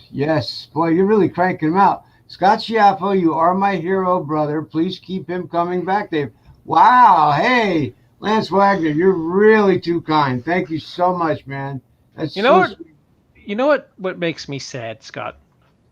I do these shows and everybody says how much they love you. They love my guests. Nobody seems to like me. Come on now, David. You know that's not true. Joe, oh boy. That's a real confidence builder, huh? I've been having a tough day, Mr. Schiaffo. I kid, of course. Well, Mr. Schiaffo, thank you for having my back as always, and hopefully I will see you next Friday. Joe, can you pop on for just the 3 of us for a moment? Sure. Were you able to load up our guest for next week? The image. What's it worth to you? Absolutely nothing. Fair enough. Would you like to join us when John O'Hurley himself joins us next Friday night, Mr. Oh, Schiaffo? boy, that's awesome. Yes, I would. I would love to. I am a huge Seinfeld fan. I mean, a huge Seinfeld fan. And thank you, Chad, for saying I rule. I appreciate that. I am a huge Seinfeld fan. And my 2 favorite characters were Putty, David Putty, Elaine's boyfriend. But I loved Jay Peterman. I thought he was the funniest guy in all of Seinfeld history. And we are honored that he will be joining us next week. He's also Roger Doofenshmirtz on Phineas and Ferb, so a lot of young people will love to watch John O'Hurley next week. It's just the list of guests that we're getting is just every week. It's just becoming more amazing. And thank you for it's true. I love actors. You know, I'm an actor since college and a musician, and I love my fellow artists. It's really a privilege to get to come on and mix it up with them. So thank you, David. Well, thank you, Scott. I will see you on Friday, my friend. Be well, be safe, and I will probably schmooze with you over the course of the week. Absolutely. All right. Have a good night, buddy. Take care, pal. Well, Joe, another historic episode of Romero Pictures Indie Brigade and the end of the night tonight. Thank you, Mr. Wagner. I hope we had a thank you, Brendan. I'm glad you liked the show. Linda, you don't put it. Finally, somebody's saying something has perfect hair. I think she means it's David. Yeah, just this particular hair right here is perfect. Linda Marie is an extraordinary, beautiful young lady who I have had the honor to meet, and thank you for the nice compliment. Sorry. Yeah. They go too fast sometimes, and when I click off of something, yeah, I'm not even going to tell you the troubles I have. And I, of course, want to thank you and George for letting me play in your sandbox. Joe, all kidding aside, you're an amazing producer, and I'll never blame you for anything that. Well, okay, I'll blame you for everything. With that being said, everybody have a absolutely, Jack. I told you I would, and I'm a man of my word. Everybody out there, be well, be safe, be kind to each other. Again, if you want to be a part of our wonderful quarantined movie, I Am Me, and I will send you a Dropbox and get you out the information immediately.